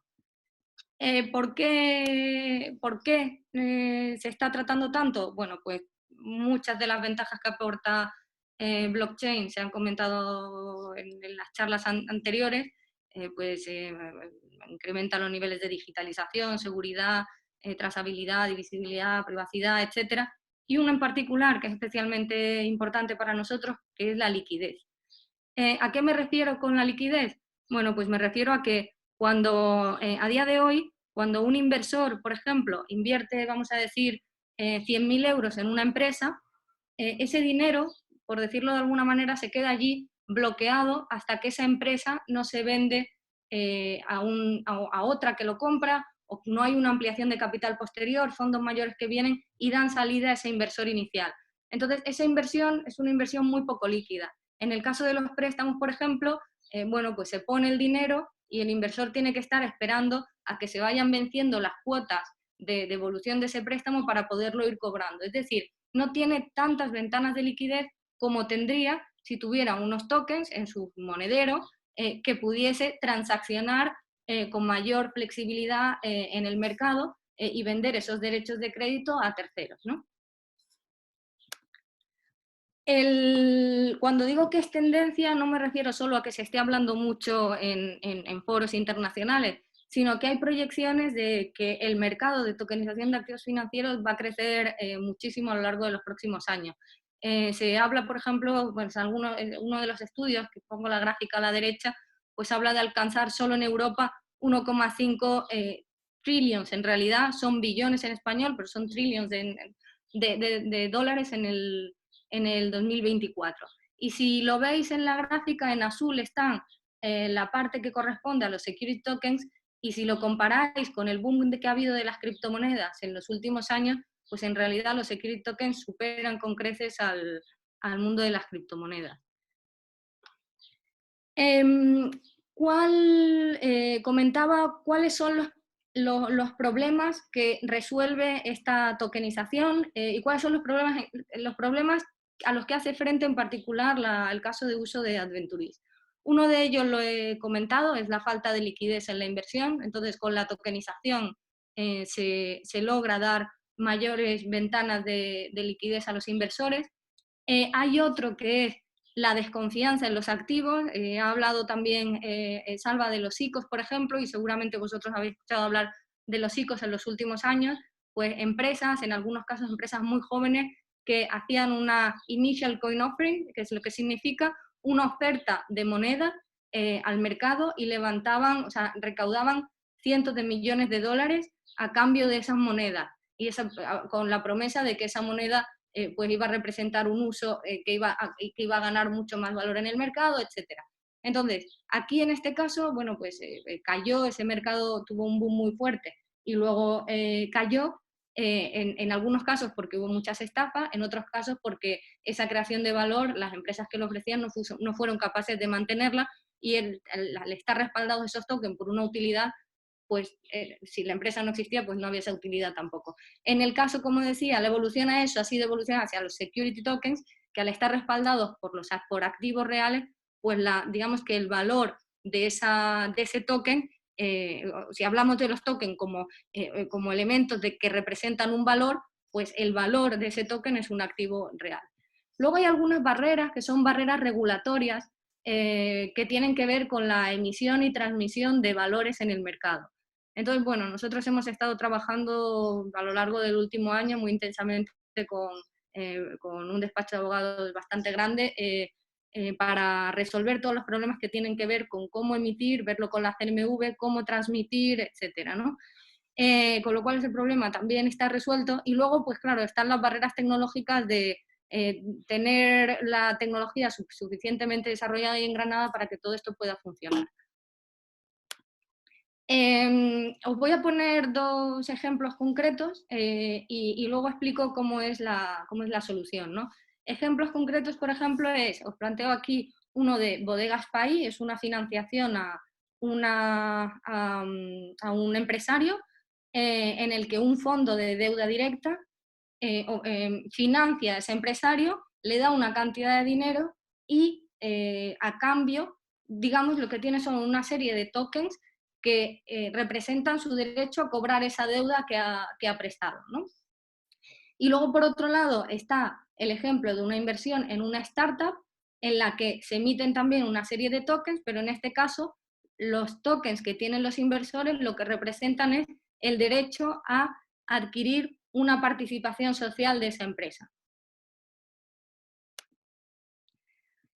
Esta es la tecnología que tenemos, ¿no? Y así es como, digamos que, así lo ven los inversores que entran en la plataforma. Digamos que hay una parte de interfaz web en la que se puede realizar la inversión y luego hacer el seguimiento de los tokens, etcétera. Y luego hay otra parte que es muy interesante, que es la segunda, en la que se ve un wallet, un monedero, se ve en un móvil un monedero.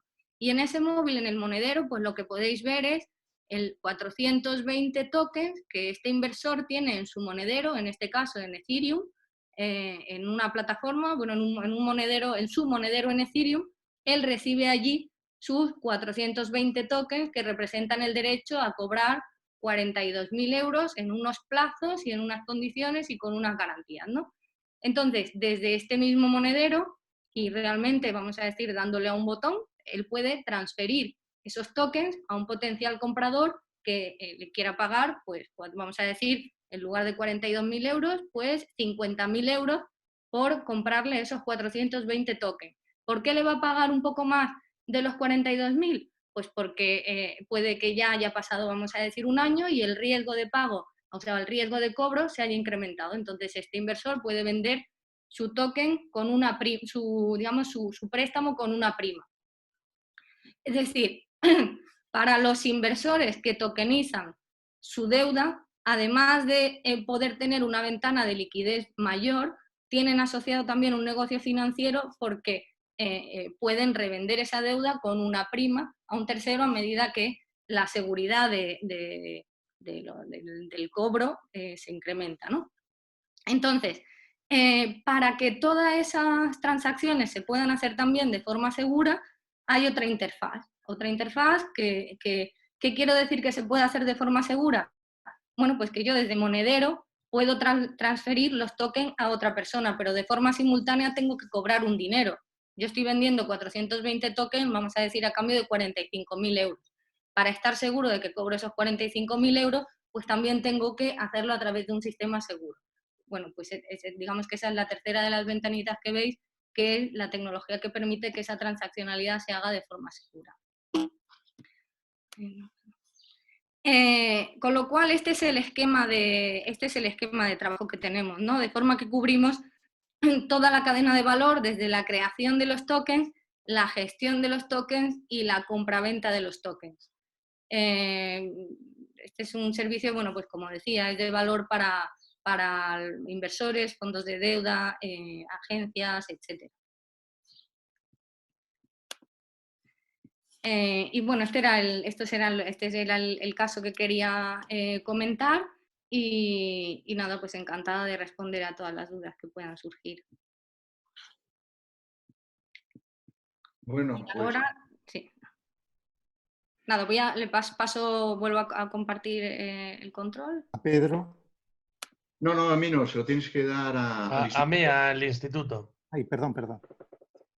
Vale, pues... Bueno, pues muchas gracias a todos los participantes. Seguimos prácticamente cerca de 100 personas como al principio. Se han ido haciendo ya una serie de preguntas que las vamos a ir haciendo Ángel Mena y yo. Algunas son preguntas para algún ponente específico, pero en general casi todas son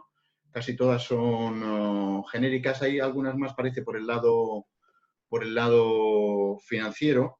Y si queréis podemos empezar con una pregunta que es genérica y que vale un poquito para todos. Realmente son dos preguntas que están relacionadas. Lo hacía, no sé si es J. Rodríguez, decía: cifrar con una función criptográfica, con el hashtag, por software nos garantiza que lo cifrado no es vulnerable, no es invulnerable, ¿no? Probablemente está relacionada con que expliquéis un poquito más sobre qué hace que el blockchain no se pueda vulnerar. Y hay otra pregunta de Elena, que pregunta también dónde se guarda esa información para la gestión de las diferentes monedas, que se puede extender al blockchain en general. Probablemente la podéis contestar de una forma conjunta, ¿no? Gracias, Pedro, gracias por las preguntas. No sé si yo puedo aportar algo de luz, lo intento.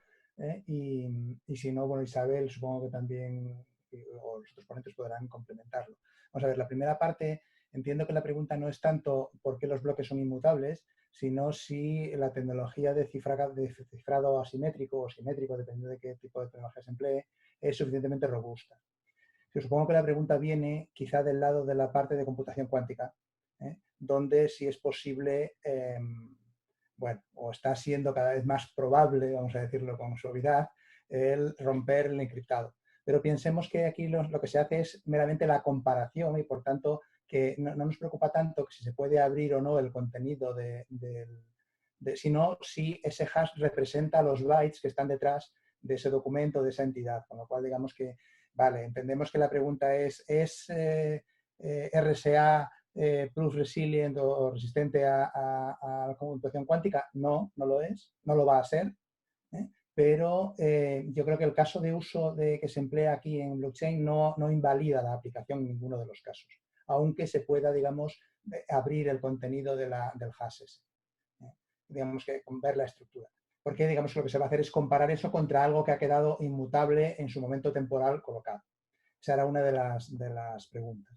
Creo, no sé si he conseguido capturar bien el planteamiento. Isabel, si no, corrígeme.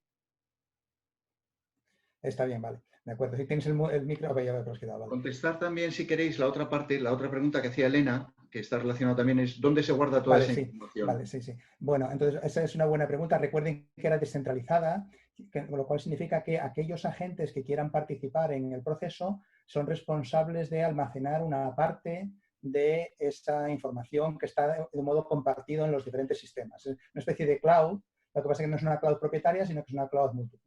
Por ejemplo, yo pongo el ejemplo de IOTA, que es el que he utilizado, digo, por mantener la sincronía, se puede ver en cualquier otro de los casos exactamente igual. Yo puedo inyectar, de hecho mis transacciones las estoy inyectando ahora mismo en un nodo público de IOTA, que lo sostiene la red, o bien yo, si quiero tener más velocidad de inyección, me coloco un nodo mío que lo vinculo a la red. Entonces yo estoy aportando recursos. En ningún caso el que el nodo sea mío me autoriza a hacer lo que yo quiera. Siguen siendo los protocolos existentes. Lo único que pasa es que garantiza, digamos, una mayor velocidad de acceso y, por tanto, un mayor tiempo real, llamémosle así.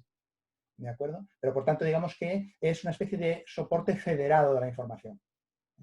Y sin que el que yo tenga una pequeña contribución a esa federación me hace especialmente dueño de nada.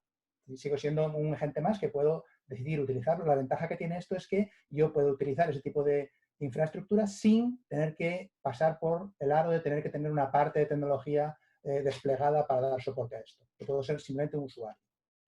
No sé si he respondido también, si no, por favor, corregidme. Sí, muy bien, gracias, Joaquín. Pasamos a otras preguntas. Por ejemplo, ha lanzado Víctor, el presidente del comité, relativo, y esto os pongo en un aprieto porque sería si se os ocurre algunos casos de uso para luchar contra el coronavirus, ¿no? El COVID-19. Isabel, ¿tú, yo? Bueno, se me ocurren y de hecho se están trabajando muchos casos de uso porque al final, bueno, la lucha contra el coronavirus tiene mucho que ver con datos sanitarios y con lo que está ocurriendo en todos los países en tiempo real.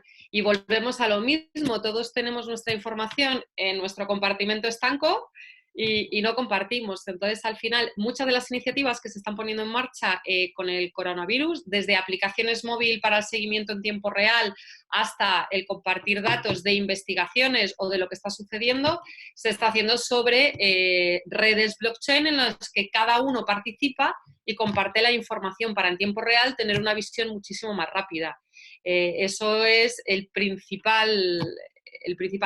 Y esto para la lucha contra el coronavirus, pero hay una cosa que en esta fase ha quedado patente y es la necesidad de una colaboración del sistema sanitario, ¿no? Esto, bueno, pues hemos visto cómo el público y el privado se han tenido que arrimar el hombro para tal, y una de las cosas que ha quedado claras es que para lo que nos pueda pasar en el futuro, para la amenaza zombie, pues necesitamos claramente una colaboración de todos los agentes en el sistema sanitario. Y para eso el blockchain pues tiene todo el sentido para empezar a compartir datos desde ya sobre lo que está sucediendo en investigación, para compartir estándares y para compartir información sobre lo que está pasando.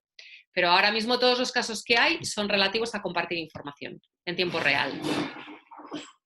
También hay un caso, por completar lo que ha comentado Isabel, perdón, que es uno de los proyectos que queremos sacar en Together, que no es tanto combatir la causa del coronavirus, pero sí los efectos, ¿no? Nosotros vamos a dar salida a las economías on behalf of, ¿vale? Cuando en una ONG, cuando tú das dinero a una ONG, no tienes 100% garantías de que le va a llegar a quien dice la ONG que le va a llegar. Gracias al blockchain, nosotros vamos a abrir esas economías de manera que si yo doy dinero para los pobres, voy a tener la garantía que se va a poder gastar para los pobres, porque además puedo hacer que ese dinero solo se pueda gastar en gasolina o en Carrefour o en pagarle la electricidad a alguien que no lo puede pagar, ¿no? Y son casos de uso que también se están empezando a ver y que es uno de los casos de uso que vamos a promover nosotros desde Together. Vale. ¿Alguien? ¿Sí? ¿Queréis comentar alguno más? No, iba a decir que hablando de casos de uso, había visto por ahí una pregunta que hablaba de casos de uso en administración pública. No sé si la tenías por ahí reflejada. Y ya que estábamos hablando de casos de uso, sí. pues sí que... Te lo íbamos a hacer a ti, exactamente. Claro, ¿no? Ya que estaba allí cogiendo carrerilla, sigo. Pues mira, en administraciones públicas, creo que era quien hacía la pregunta, Joaquín se llama, no me acuerdo. La hacía Víctor y la hacía Leonardo Hernández también. Pues en administraciones públicas sí, se están haciendo diferentes casos de uso. De hecho, Gobierno de Aragón y País Vasco ya están utilizando la tecnología blockchain en casos de uso de contratación pública para tener mayor transparencia y trazabilidad en todas las licitaciones y el proceso de contratación. País Vasco ha iniciado con el registro de contratistas y Gobierno de Aragón en una plataforma incorporando la capa de blockchain para hacer la trazabilidad de todo el proceso, para hacer sellado de tiempo y certificado en el momento en el que se presentan todas las ofertas y que, bueno, que no haya en ningún caso dudas sobre la transparencia del proceso. Casos en administración pública también los hay ya respecto a la certificación de títulos universitarios, ¿vale? En blockchain. Esto tendrá que, y yo creo que esto va a tener que cambiar rápido en los próximos tiempos porque seguimos todavía con el título universitario en papel y cada vez más podemos, no solamente los universitarios, sino cualquier título formativo, la capacidad de demostrar en tiempo real que efectivamente ese título corresponde al que emitió la entidad.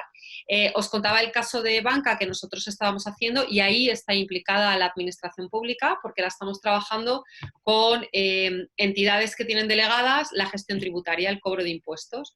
Y allí lo que estamos trabajando es con la administración pública y entidades y grandes contribuyentes para mejorar toda la parte de los pagos de impuestos, en este caso de activos inmobiliarios. Pero sí. Sí que hay casos que se están trabajando ya en la administración pública y muchos más que que tienen que llegar. Vale, gracias. También Sergio preguntaba que qué organización internacional establecerá estándares sectoriales para esta tecnología. Entonces, bueno, eso yo me he molestado, me permito intervenir levemente, y he entrado en la página de ISO y he comprobado que hay 2 estándares internacionales, uno del 19 y otro del 2020, o sea que hay 2 normas ISO ya vigentes y que hay un plan, están en desarrollo 8 normas, algunas ya están en la fase de Final Deal, o sea que hay una efervescencia de normalización tremenda y no solamente la ISO, sino que también la Organización Internacional de Telecomunicaciones y el IECUBO también hacen normalización en este sentido. Pero por favor añadir cosas. Sí, no, bueno, precisamente iba a decirlo, pero desde Europa se está trabajando por todas las normas y precisamente a todos los que trabajamos ahora mismo en blockchain y en desarrollo de código, pues estamos muy al tanto porque obviamente nos va a afectar a la estandarización de nuestra programación y de nuestro código, ¿no? Porque al final las ISOs lo que van a establecer es cómo estás generando tu código y vamos a tener que cumplir todos una norma. Hablaba Joaquín al principio de la parte de identidad digital, que lo hemos centrado mucho en la parte industrial y en la parte de IoT, pero sí que se está trabajando muchísimo en una estandarización de cómo deberá de ser la identidad digital de los usuarios, de los ciudadanos. Es decir, con blockchain el cambio de paradigma sobre el que se está trabajando es que ahora mismo toda la información que generamos a lo largo de nuestra vida está en manos de otro, en manos de la sanidad pública, en manos de Google, en manos de Facebook, en manos de la universidad, no está en nuestras manos. Un poco blockchain lo que nos va a permitir, y bueno, eso es un proceso todavía que le queda por delante, es generar una identidad digital nuestra en la que seamos nosotros los que vayamos acumulando esa información que generamos a lo largo de la vida, como en una especie de wallet, y seamos nosotros las que podamos dar permiso a los demás para trabajar sobre esa información. Es decir, yo daría permiso, imaginaos, a mi seguro de salud de mi expediente médico, porque si soy capaz de demostrarle que no he tenido nada en los días de mi vida, pues tener mejores ventajas que otro que se cuida menos, ¿no? Pues yo sería Esa identidad digital va a tener que correr sobre unos estándares. Entonces, se está trabajando mucho y hay muchas empresas trabajando sobre código para esos wallets y esa identidad digital, pero básicamente lo que se está trabajando desde Europa es en ese estándar que guiará el cómo se tendrá que ser esa identidad digital, cómo le asociaremos los atributos, cómo tendrá que funcionar. Pero bueno, a la respuesta que me he liado, sí, se está trabajando sobre normas de calidad, sí. Pedro, te toca, ¿no? Sí. Por ejemplo, una de las preguntas de ámbito financiero dirigida a Salva, que la hace Javier Martín, y que Salvador ya la habías un poco empezado a contestar por escrito, dice, ¿la inversión en criptomonedas le puede beneficiar la futura subida de la inflación, como el oro, o al contrario? Bueno, realmente vamos a ver si va a haber futura subida de inflación, probablemente va a haber todo lo contrario, y el oro ha venido subiendo como activo refugio, ¿no? Pero lo que nos puedas contar, Salvador. Sí, mi primera respuesta le va a afectar positivamente porque todas las criptomonedas son deflacionarias, en el sentido de que, dado que la oferta, bueno, la mayoría, vamos, pero en el caso del Bitcoin no, es deflacionaria porque la oferta está limitada y se va reduciendo cada vez más la masa monetaria, ¿no? Y comentaba, es verdad que ha hecho Pedro un apunte bastante importante y es sobre si va a haber inflación, ¿no? Porque el problema no es tanto que vaya a haber inflación, sino que estamos en un entorno económico que podemos entrar en una espiral deflacionista como pasó con Japón, ¿no? Que lleva muchos años en esa espiral, ¿no? Pero la cuestión es que sí que es verdad que lo importante de estas criptomonedas es que están absolutamente descorreladas del sistema financiero tradicional, ¿no? Lo que apuntaba es que, fíjense qué curioso que en esa conversión de la crisis sanitaria, esa transformación de la crisis sanitaria en una crisis económica, ¿no? Los bancos centrales han actuado como han actuado siempre, que es poner confianza en el sistema, pues básicamente inyectando más liquidez, ¿no? Dándole a la maquinita de imprimir dinero, ¿no? Porque tienen que inyectar sí o sí confianza en el sistema, pues el Bitcoin ha hecho justo lo contrario, ¿no? Ha coincidido con el famoso halving del Bitcoin, que básicamente es reducir a la mitad la recompensa de los mineros, ¿no? Frente a un sistema centralizado que lo que hace es inyectar mucho más dinero y que potencialmente es inflacionario, el Bitcoin hace justo lo contrario, que es reducir la masa monetaria y crear un sistema deflacionario. Entonces, en ese punto, sí que ha afectado positivamente porque, y lo hemos sufrido, y digo sufrido porque no se pueden hacer ni idea del crecimiento que estamos teniendo en Together, una entrada muy fuerte de nuevos inversores en este mundo de blockchain. De hecho, hace muy poco JP Morgan, que era tremendamente crítico con su CEO, que JP Morgan era tremendamente crítico con el tema de las criptomonedas, hace muy poco tiempo ha sacado titulares que aceptaba ya en las casas de cambio como Coinbase y Feminino, lo cual quiere decir que básicamente le está abriendo este mundo nuevo, estos activos nuevos a sus inversores, ¿no?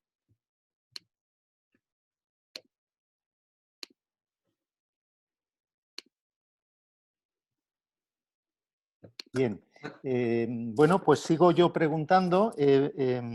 Bueno, agradecemos a la gente. Preguntan sobre, Sergio, sobre temas de brechas de seguridad en el sistema blockchain. Y también alguien pregunta temas sobre el notariado electrónico. En fin, ¿alguien quiere comentar al respecto? Bueno, supongo que es para Isabel esa, ¿no? No sé lo de los notarios, pero sí, es un buen siguiente paso. Registro de propiedad y notarías, que son intermediarios, no lo olvidemos, entre agentes, pues claro, tienen un reto muy significativo y el gobierno como regulador, el Estado, perdón, como regulador, pues también tiene otro pequeño reto ahí, ¿verdad? Que claro, con el sistema de status quo creado va a ser muy difícil tocar, pero sí. Sí, sí, bueno, claramente, de hecho, a blockchain se le llama el notario digital. Claro. O sea que, pero hoy por hoy, por ejemplo, en casos de uso que estamos trabajando en venta de inmuebles, en hacer todo el recorrido de venta de inmuebles, solamente podemos llegar hasta la firma de arras, porque la norma es que muchas veces en blockchain lo que sucede es que puedes hacerlo, pero es alegal, no ilegal, pero es alegal, ¿no? Porque no es, pero no podríamos llegar a ejecutar una compra porque la norma indica que tiene que pasar por un notario. Es verdad que hay determinado tipo de aspectos que hoy en día realizan los notarios que la tecnología no hace o no puede hacer hoy por hoy, ¿no? Y una de ellas es esa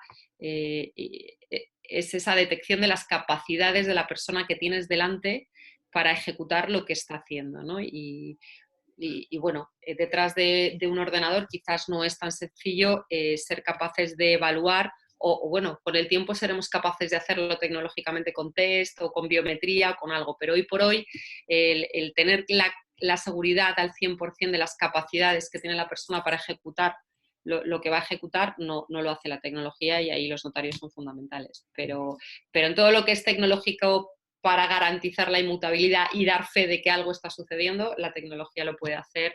No solamente notarios, otro de los grandes colectivos que están trabajando mucho para enfrentarse a este reto son los registradores de la propiedad. Notarios y registradores de la propiedad, ambos grupos están muy en la vanguardia de blockchain, saben que tienen que reconvertirse y tienen que ir junto con la tecnología que probablemente les ayude a reconvertirse. Y en relación con lo de la seguridad que se preguntaba, bueno, eso tiene varias cosas, ¿no? En realidad, digamos, el esquema es si lo que entendemos por seguridad es la seguridad de los bloques firmados, esa, digamos, la garantiza un sistema elitista de computación agresivo, que ahora, como se ha bajado, efectivamente, como decía Salvador, el precio del minado ha hecho una ruina en mucha gente que se dedicaba a minar profesionalmente, especialmente asiáticos y demás, están llorando por las esquinas de dolor, ¿no? Con FPGAs y demás, montón de hardware súper caro, ahora que no compensa los costes. Pero bueno, eso es otra historia. Lo que sí se planteaba también, y es un mecanismo, una pregunta que yo veía por aquí también relacionada con seguridad, era el tema de los accesos. Porque comentaba Isabel también garantizar la identidad del acceso y demás. Claro, si se fijan, seguramente todos nosotros usamos VPNs para acceder a nuestra compañía, y todo eso está basado en unos certificaditos digitales muy monos que si alguien nos los adquiere de alguna manera, nos usurpa, pues automáticamente tendrá todo el acceso del mundo. Hay un ejemplo de 2015 maravilloso, lamentable pero maravilloso, en un fabricante de acero siderúrgico alemán, muy conocido en España, no voy a decir quién porque pues, no conviene, pero que en una planta en Duisburg, un acceso precisamente ilegal con un Spinix, con un troyano para autómatas, para PLCs, fundió un horno de 400 millones de euros.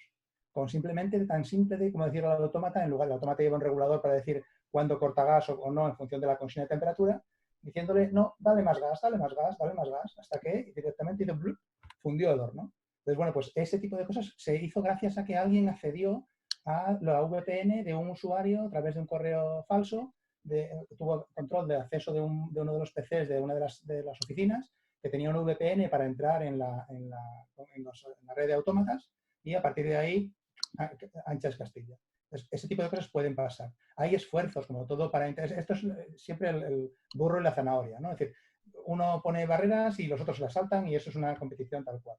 Hay soluciones muy sofisticadas. Ahí les he compartido un enlace para la Asociación de Telecomunicaciones Internacional que muestra cómo está la estandarización de los DLTs desde el año 2019, por ahí, digamos, en donde se ven todas las agencias del mundo mundial. Esto es básicamente el segundo nivel de estandarización. Hay un nivel anterior que son las RFCs, que es donde de verdad las compañías grandes, Google y tal, se parten las piñas para ver qué protocolos, qué cosas se ponen en marcha. Entonces, son también públicos, pero hay muchísimo debate. Pueden buscar ustedes RFC y lo que quieran buscar y verán, digamos, el nivel de discusión y detalle que tiene eso. Pero a donde iba es a que, aparte de ese, pues también uno de pues, sistemas biométricos de algún tipo en blockchain, en este caso con DLT, para garantizar en cada momento el acceso a la infraestructura o al fichero o a lo que sea. Ya no es acceder, claro, eso tiene un inconveniente que es un unicornio, que es que yo tengo que estar poniendo mi manita, en este caso porque voy a hacer lectura de venas, pues tengo que poner mi manita continuamente encima de la tablet para que me vea la vena, con lo cual es un problema de compromiso. Hay soluciones más sofisticadas que son mantener VPNs y, por ejemplo, lo que hace Google con Google Cloud es a través de usar el teléfono como generador dinámico de un complemento de la clave para garantizar el acceso solo si tu teléfono, que es tuyo, pones el código que en cada momento te está mandando. Te manda un código por cada 30 segundos o por cada minuto que puedes configurar y si no pones ese no entras. Entonces, hay 1000 soluciones, pero no hay una solución maravillosa, fantástica en ninguno de los casos para securizar absolutamente todo siempre. Entonces eso teníamos que tenerlo claro, que es una pelea continua. Hay mucho interés y mucho juego en eso.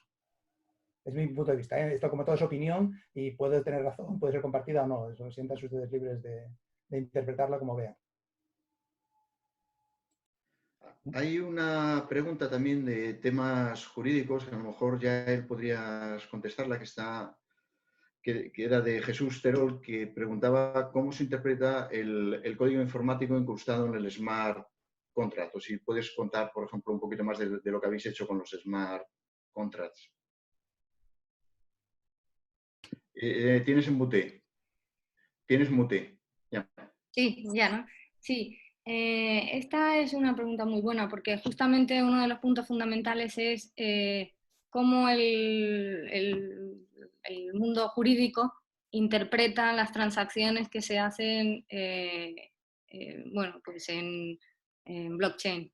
En nuestro caso, por ejemplo, allí la respuesta genérica, sin ser jurista, la respuesta genérica que yo daría es, y llevándolo a nuestro caso, pues depende de lo que represente ese token.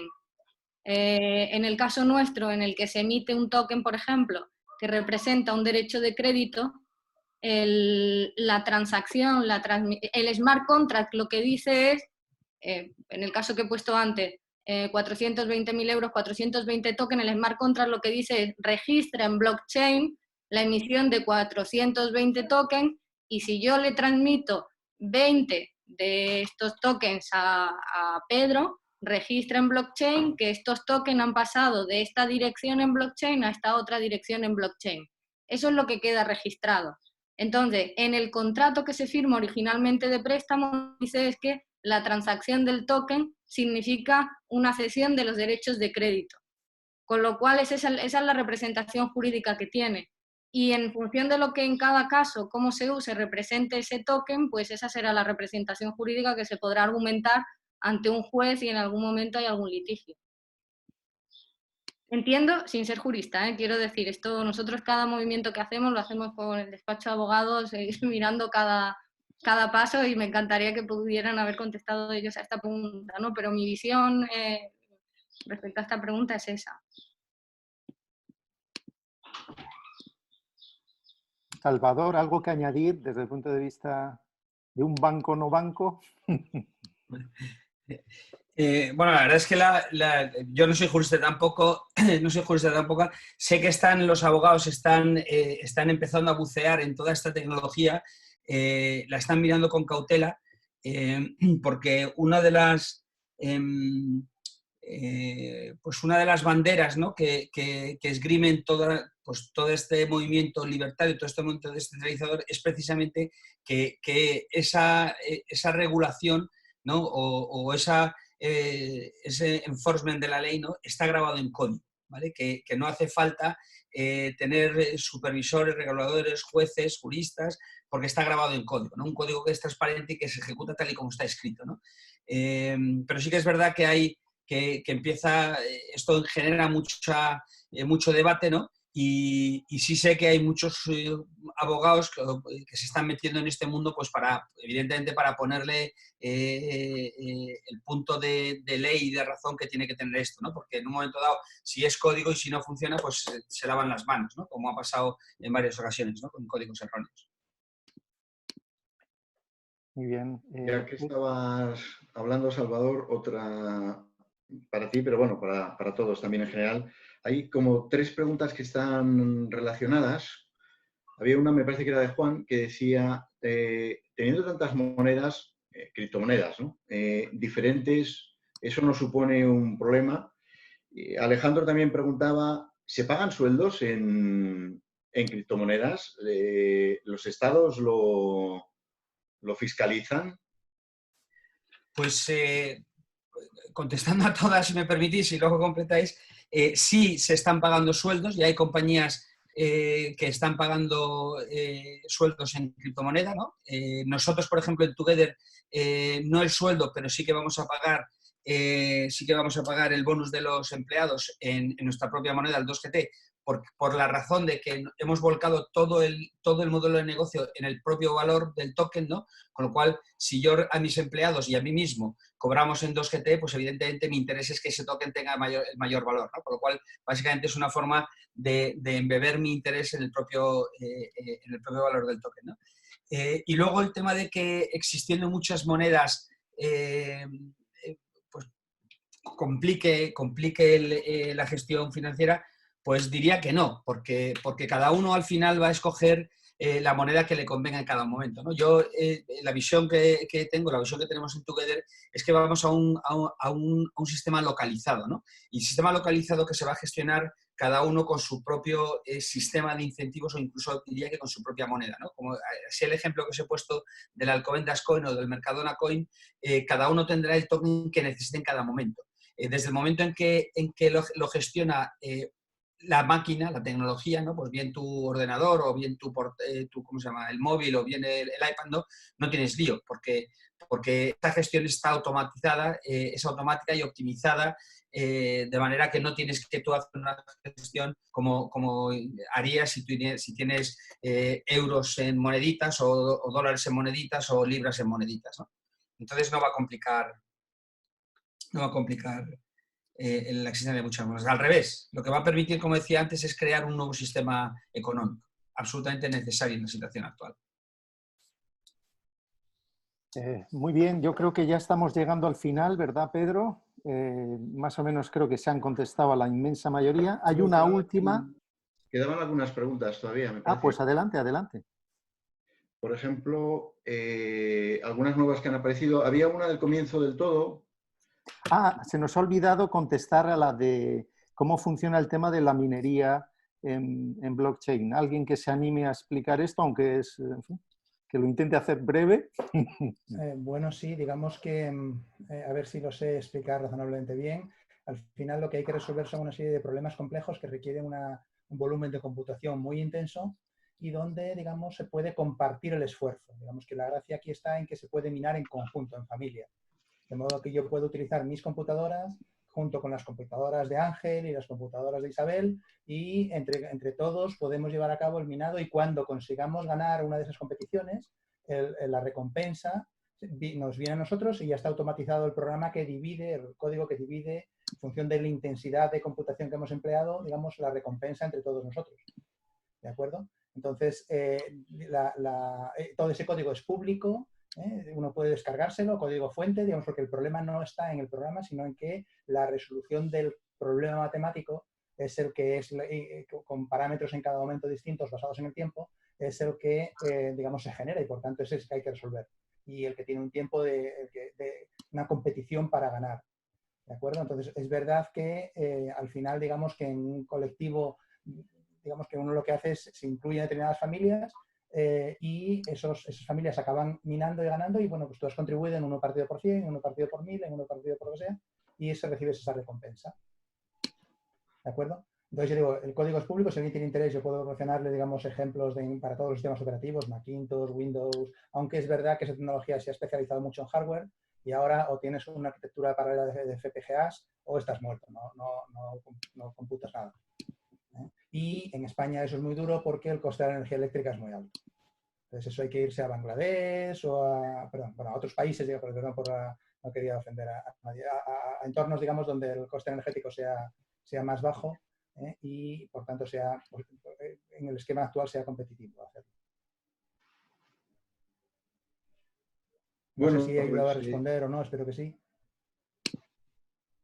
Estamos ya cerca de las 2 horas y entonces, si os parece, y se han contestado prácticamente casi todas las preguntas, ¿ha habido alguna pregunta que era más particular de alguna persona muy directamente a Salvador como cliente tuyo? Probablemente sería mejor contestarla de una forma privada.